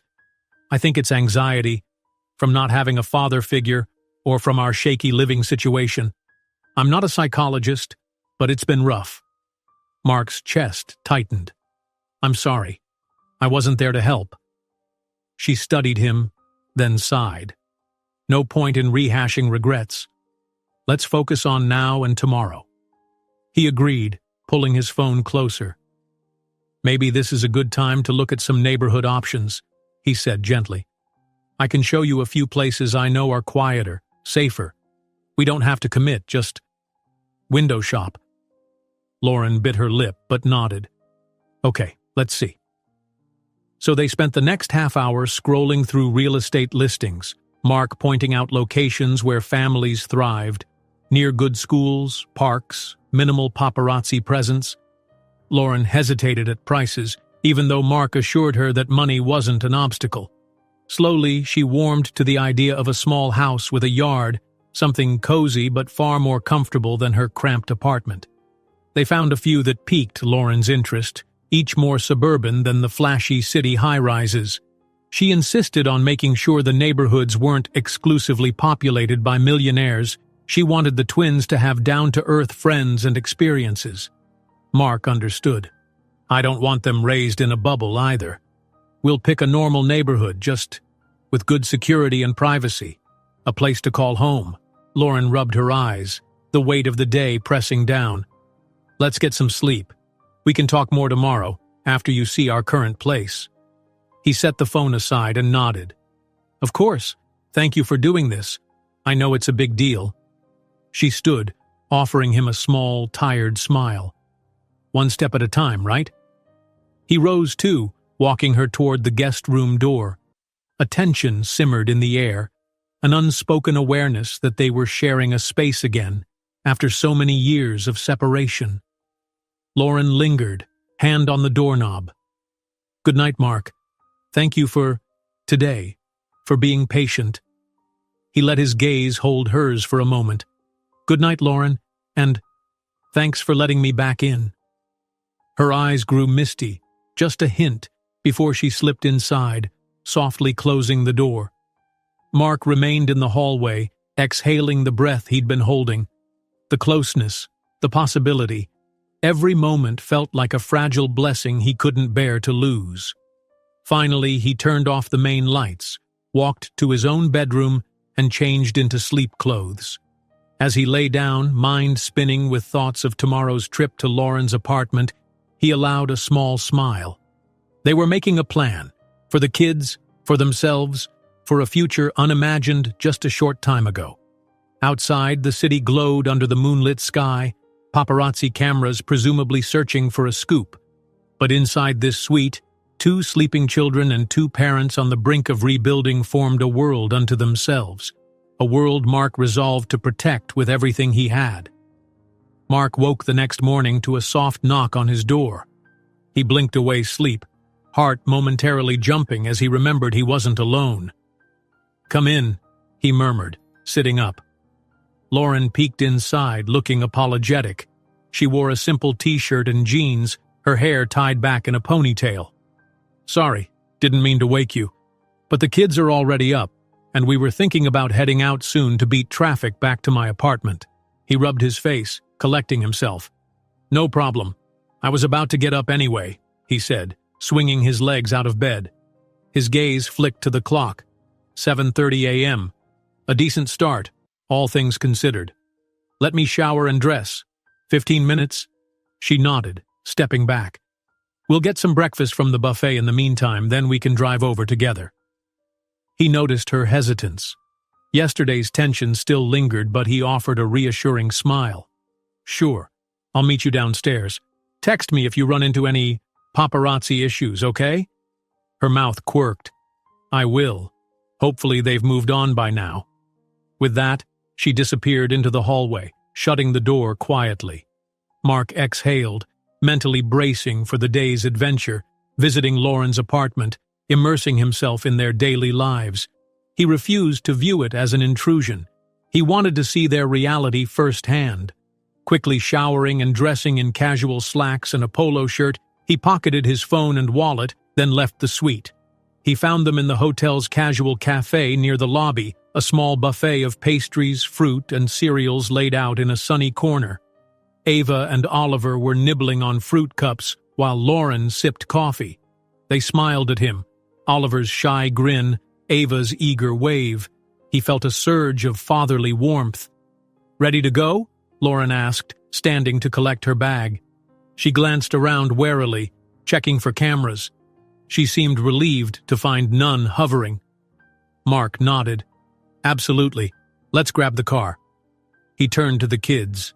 You guys want to ride in my car, or do you need your car seats from your moms? Lauren shook her head. They're outgrowing those seats. I have boosters at home, but for now they can use the seat belts in your car as long as you drive safely. He chuckled softly, leading the way outside. I promise, I'm not the reckless type. Security personnel discreetly flanked their route, ensuring no lurking paparazzi ambushed them. In the hotel parking structure, Mark unlocked his sleek black SUV, one typically reserved for executive trips, but it was family-friendly enough for today. Ava climbed in back next to Oliver, exclaiming about the fancy interior. Lauren settled in the passenger seat, looking faintly self-conscious in the luxurious environment. They eased out of the parking structure and onto the city streets. Saturday traffic was mild, and the morning sun cast a warm glow across downtown. "Which way?" Mark asked. Lauren gave directions, guiding him past the glittering skyscrapers and eventually into a more modest neighborhood. As the roads narrowed, the buildings grew older, graffiti scrawled on some walls. The kids watched the city transform from the back seat, occasionally pointing at neighborhood murals or corner shops. Ava asked, "Are we almost home, Mommy?" And Lauren nodded. "Yes, sweetie. A few more blocks." Mark's chest tightened at the hint of unease he detected in Lauren's voice. The surroundings weren't overtly dangerous, but they carried a worn-down air that must have weighed on her, raising two children on her own. He steered carefully around a pothole, glancing at boarded-up storefronts. Eventually, they turned into a cramped parking lot beside a faded four-story apartment building. The structure had peeling paint and rusted balconies, clotheslines stretched across some windows. It was a stark contrast to Mark's penthouse hotel suite, but he forced himself not to show any sign of judgment. Instead, he parked in a vacant spot, turning to Lauren gently. "We're here?"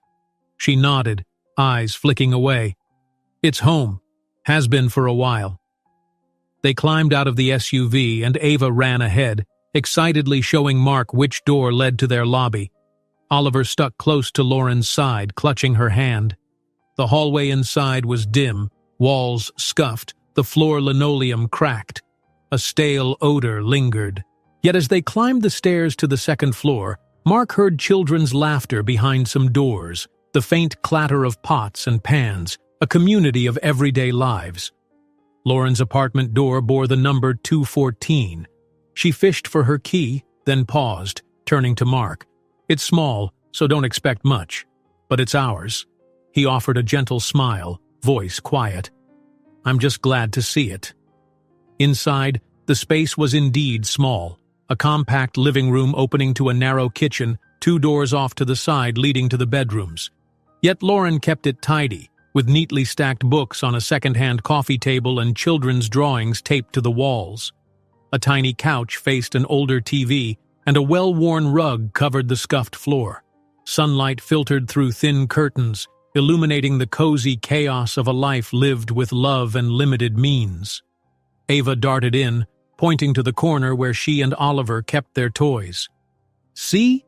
That's our fort," she exclaimed, gesturing to a blanket draped over 2 chairs. Oliver ran to gather a few toy cars, humming happily. Mark stepped further in, scanning the pictures on the walls. He spotted photos of the twins at various ages, Ava missing her front teeth, Oliver squinting in sunlight, the pair holding balloons in a park. His heart constricted at the realization he wasn't in any of them. Lauren dropped her keys on a small hook by the door. "Well, this is it." She forced a half-smile, gesturing around. "Kitchen's there, bathroom down that hall, and the bedrooms." She nodded toward 2 doors, one obviously the kids' shared room, the other presumably hers. Mark noticed the children's room door adorned with stickers of stars and cartoon characters. A pang of guilt flooded him, imagining Lauren applying those stickers alone, making the best of a cramped space. "It's nice," he said quietly. "You've made it a home." She shrugged, hugging her arms. "We manage. Sometimes it's frustrating, but the kids and we're close." Ava and Oliver rummaged through a toy basket, pulling out random blocks. They seemed proud to show Mark their domain. He knelt down, asking about each toy's name, letting them explain how they built forts and played make-believe. Lauren hovered near the kitchen, hesitating. Then she moved to fill a kettle for tea. "You want some?" she offered Mark. "It's mostly what I have, aside from instant coffee." "That'd be great," he answered, rising from the floor. He joined her in the tight kitchen space, noticing dishes neatly stacked on a drying rack, a small fridge covered in children's drawings.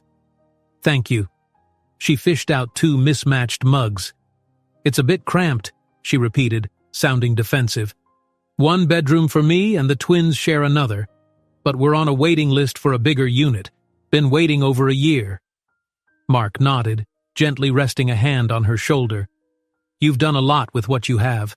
The kids seem happy and loved." A flicker of relief passed her features before she busied herself with the kettle again. "They are. But I can't pretend this is ideal." He took a breath, recalling their previous night's discussion. "If you're open to it, we can start looking at a new place soon. Something nearby if you want to keep them in the same school, or maybe a slightly better neighborhood. I can pay the difference in rent or buy a place in your name. No pressure." Lauren's shoulders tensed. "Buying in my name? That's big. I don't know if I'm comfortable owing you that." "It's not about owing me," he said softly. "It's about ensuring you and the kids have what you need. I can set it up legally so you're protected, no strings attached." She swallowed, eyes flicking to the living room where Ava and Oliver stacked blocks. "Let me think. Everything's moving fast. I still work part-time as a receptionist, which barely covers essentials. Suddenly having a house, it's a lot to take in." He nodded, voice kind. "I know. I won't push. But at least let me buy groceries, fix anything broken around here, that sort of thing. Let me ease your load." Her lip quirked in a reluctant smile. "Groceries, sure. There's a store down the block. I was planning to go after my shift, but since you're here—" Mark's eyes lit up. "Great. We can all go together. Stock up on whatever you need." "Okay." She half laughed. "You really want to experience domestic errands with 2 kids? This is your chance to back out, you know." He chuckled, crossing his arms. "I want to be part of it all, even the grocery runs." The kettle whistled, and she poured hot water into the mugs, dropping in tea bags. They returned to the living room, handing a mug to Mark, who cradled it carefully, ensuring the kids didn't bump into him mid-play. For the next half hour, Mark observed small details of their routine, how Ava liked to line up her blocks just so, how Oliver stashed crayons in a shoebox under the couch, how Lauren quickly intervened if they started bickering over a single toy. He felt a wave of awe. This was the daily dance Lauren had navigated alone for years. And despite the worn carpet and cramped quarters, there was a warmth here that made him feel unexpectedly at peace. Finally, Lauren glanced at her watch. "I have a shift at 1, but I could call my boss and ask for a couple hours off if we want to do groceries now." Mark set his tea down. "Yes, let's do that. Then I can drive you to work after, or if you prefer, I can bring you back here." "Actually," she said, voice thoughtful, "the kids usually go to a neighbor's place or an after-school program if I work. But since you're here, maybe you can watch them while I work, if that's not too much." A surge of both excitement and apprehension coursed through him. Taking care of Ava and Oliver, alone for a few hours. Could he handle it? He found himself nodding before doubt could creep in. "Yes, I can do that. I'd love to, if they're okay with it." Lauren called the twins over to gauge their reaction. Ava squealed, "Yes, Daddy can stay and play." Oliver was more reserved, but he shrugged and smiled. That was enough confirmation. Lauren's tension eased. "All right then, let's run to the store quickly. I'll show you around, then you can hang here with them while I do my shift. I'll be back by 6. Mark beamed. Perfect. They gathered coats, a reusable grocery bag, and Mark insisted on grabbing his wallet with the intention to pay for everything. The kids led the way out of the apartment, eager for the outing. The surrounding streets bustled with locals, no paparazzi in sight, and Mark felt a wave of relief. This neighborhood, though worn, was familiar to Lauren and the twins, a place he was determined to honor rather than judge. They arrived at a modest grocery store a few blocks away. Shelves were crowded, the produce section small but functional. Mark quietly slipped a shopping cart from the rack, letting Oliver guide it. Ava hopped at his side, pointing out snacks she liked. Lauren drifted ahead, selecting staples, milk, bread, fruit, comparing prices as if on automatic pilot. But Mark made sure she knew he had it covered.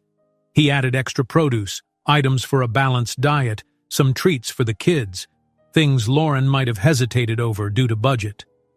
She eyed the total climbing on the cart, but said nothing, biting her lip. At checkout, Mark handed over his card. The cashier blinked at the name, possibly recognizing him, but said nothing. They loaded up bags, Oliver trying to carry a small one proudly. Lauren tugged her coat tighter, half smiling in thanks. "This is surreal," she murmured to Mark. "Grocery shopping with you." He squeezed her shoulder gently. "It's normal life stuff. I'm just sorry it took me so long to be part of it." She nodded, accepting his gesture. With the children's help, they toted groceries back to the apartment. Lauren showed Mark where each item went, working in tight coordination in the narrow kitchen. Ava and Oliver set up a small assembly line, giggling whenever Mark pretended to be an overworked store clerk. The cramped space was alive with cheerful activity. Finally, Lauren checked the time. "I need to head to my shift soon." She turned to Mark. "You sure you're okay with them?" He gave a resolute nod. "Yes, absolutely." Ava pumped her fists. "Daddy's babysitting." Lauren guided him aside, voice hushed. "If they want to go out to the park, it's 2 blocks that way. But be careful, okay? If anything comes up, call me. Or Mrs. Hernandez next door can help. She speaks mostly Spanish, but she's sweet." Mark nodded, taking mental notes. "Got it." She drew in a breath, anxiety lurking. "I'm trusting you," she said. "I know you can handle it, but this is new." He placed a gentle hand on her arm. "I've got them. Go to work. We'll be fine." A brief, tender silence fell before she offered a tense smile, kissed each twin goodbye, and grabbed her coat. "I'll see you around 6. Behave, kids," she warned, shooting Mark a final meaningful glance, then slipped out the door. For a moment, Mark stood in the entryway, hands on his hips, processing the reality. He was alone with his children in their small apartment. The twins eyed him expectantly, brimming with possibilities. "So," he said, exhaling with a grin, "what do you two want to do?" Ava and Oliver exchanged looks, then launched into a flurry of ideas. Board games, drawing, maybe a short walk if it didn't rain. Mark felt an odd mix of exhilaration and nerves, determined to make the afternoon special. No fancy hotels, no lavish restaurants, just him, his kids, and an ordinary day in their real world. For the first time, Mark felt a sense of normalcy he'd never experienced in any plush penthouse or cutting-edge boardroom. Standing in that cramped, worn living room, he took a deep breath and let the moment settle around him. Ava and Oliver were looking up, waiting for his cue. The question hung in the air. Would he panic, or would he embrace the role he'd long neglected? He chose to embrace it. "All right, troops," he said, adopting a playful tone. "We have a few hours together. Let's make them awesome." Ava giggled, springing to her feet. "Let's draw pictures of robots and rockets first. Oliver wants to show you how he draws aliens." Oliver beamed, grabbing a pile of paper and crayons from a battered shoebox. Mark nodded eagerly. "Perfect. I'm no Picasso, but I'll give it a go." They settled around the low coffee table, crouched on the rug. The children dumped crayons onto the surface, sorting them by color. Oliver started on a green alien with oversized eyes, while Ava announced she was designing a robot shaped like a star. Mark tried sketching a spaceship, his lines wobbly as he leaned over the small table. They talked while they drew, simple chatter about what life was like at school, who their friends were, how Ava loved music class but Oliver preferred art. Mark listened, genuinely fascinated, occasionally chiming in about his own childhood memories. He told them how, when he was small, he used to pretend he was an astronaut exploring Jupiter. Ava giggled at the idea of him floating among stars, while Oliver quietly added a tiny astronaut figure to his alien drawing. Time slipped by in a haze of crayons and laughter. Mark's phone vibrated a few times with work notifications, but he ignored them, determined to be present. Eventually, Ava stretched. "I'm hungry." Oliver nodded, rubbing his stomach. Mark realized they'd eaten only a light breakfast. "Okay, let's see what we've got in the kitchen. We did just buy groceries." The three of them trooped into the narrow kitchen, where Mark opened the fridge to inspect the supplies. He found fresh fruit, bread, some deli meat, and cheese.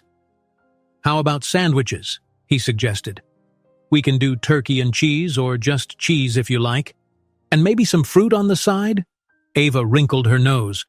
"I like cheese, but no mustard, please." Oliver piped up, "I want turkey and mustard." He pointed to the small yellow bottle on the door shelf. Mark grinned. "Got it.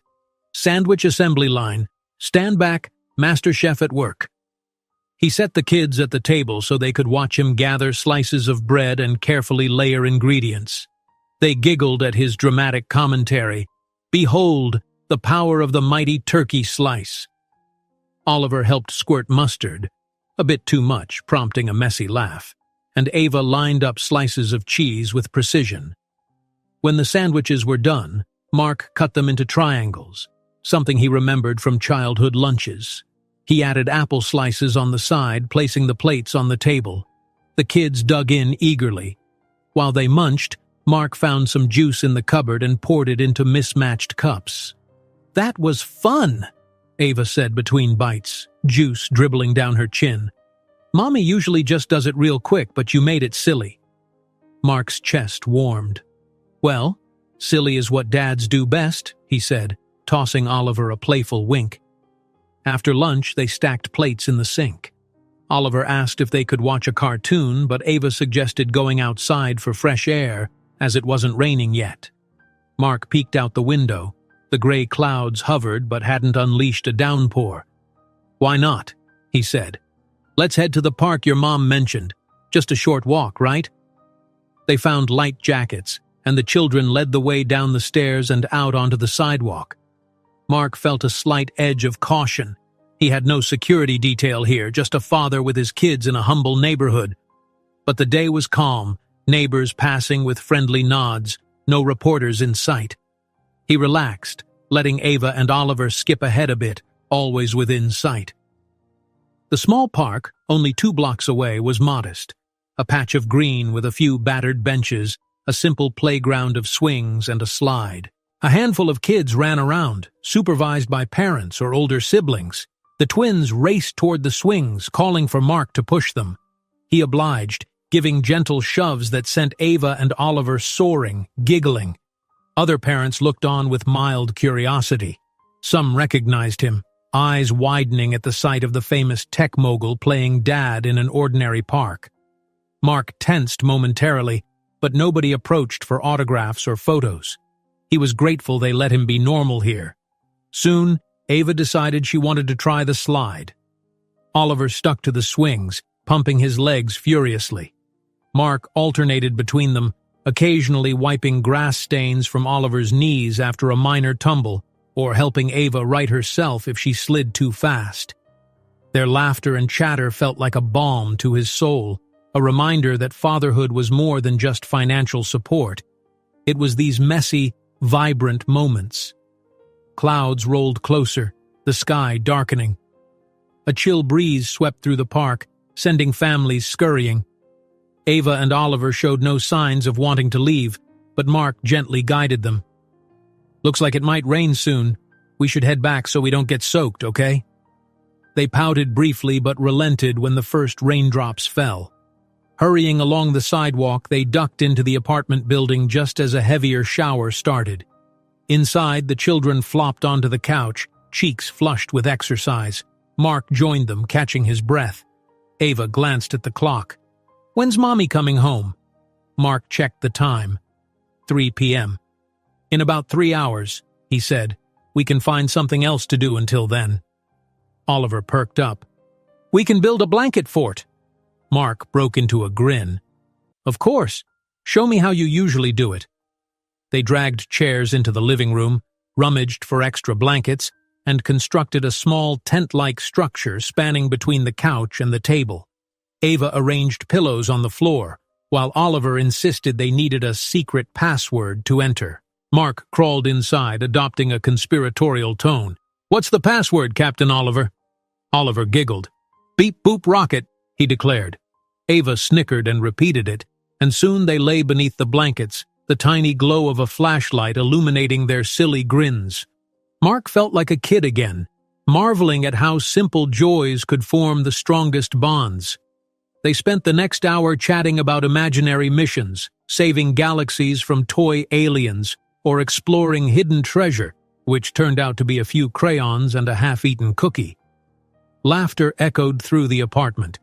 The rain outside intensified, pattering against the windows.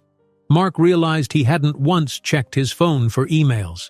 Eventually the children wore themselves out, and Mark noticed Oliver's eyelids drooping. "How about a quick rest before Mom gets home?" he suggested softly. Ava resisted, claiming she wasn't tired, but soon yawned. Mark piled pillows into a comfy corner of the fort, letting them snuggle under a blanket. He sang a gentle, off-key lullaby, an echo of something from his own childhood. Oliver and Ava drifted off, lulled by the rain and the warmth of the makeshift hideout. Quietly, Mark emerged from the fort, stood, and surveyed the small living room. Toys littered the floor, crayons scattered, and a few dishes remained in the sink. A feeling of profound satisfaction filled him. He might have a billion-dollar empire, but none of that compared to building a blanket fort or pushing his kids on a swing. He tidied up a bit, rinsing cups, folding stray blankets. At one point, he glimpsed a photograph pinned near the fridge. Lauren holding newborn twins, her face drawn with fatigue but shining with love. Mark's heart squeezed. He wished he could have been there holding them all. Gently, he traced a finger over the photo, making a silent vow. "I'm here now, and I won't leave again." Time passed, and soon a key turned in the lock. Lauren entered, shaking raindrops from her coat. She looked worn from work, eyes scanning anxiously until she saw Mark standing in the kitchen doorway. Her gaze then shifted to the living room, spotting the fort, the sleeping kids. A wave of relief and tenderness washed over her features. She set her coat on a hook, tiptoeing in. "They're out," she whispered, smiling. "Everything go okay?" Mark nodded, keeping his voice low. "It was amazing, actually. We drew, we made sandwiches, went to the park. They fell asleep in the fort." Lauren peered inside, stroking Ava's hair gently. "Thank you, Mark. Really." He moved closer, his chest tight with emotion. "Thank you for letting me do this." She turned, gazing up at him, the tension of these past 2 days mingling with gratitude. For a brief moment it felt like the air hummed between them. Finally, she gave a small smile. "I can see how happy they are, how relaxed. It's good." Mark's shoulders eased. "I meant what I said. I'm in this for the long haul." Lauren pressed her lips together, eyes glimmering with unspoken hopes and fears. "We'll figure it out," she said quietly. "Together." He nodded. They stood in shared silence, the sound of gentle rain on the windows, the kids' soft breathing in the fort.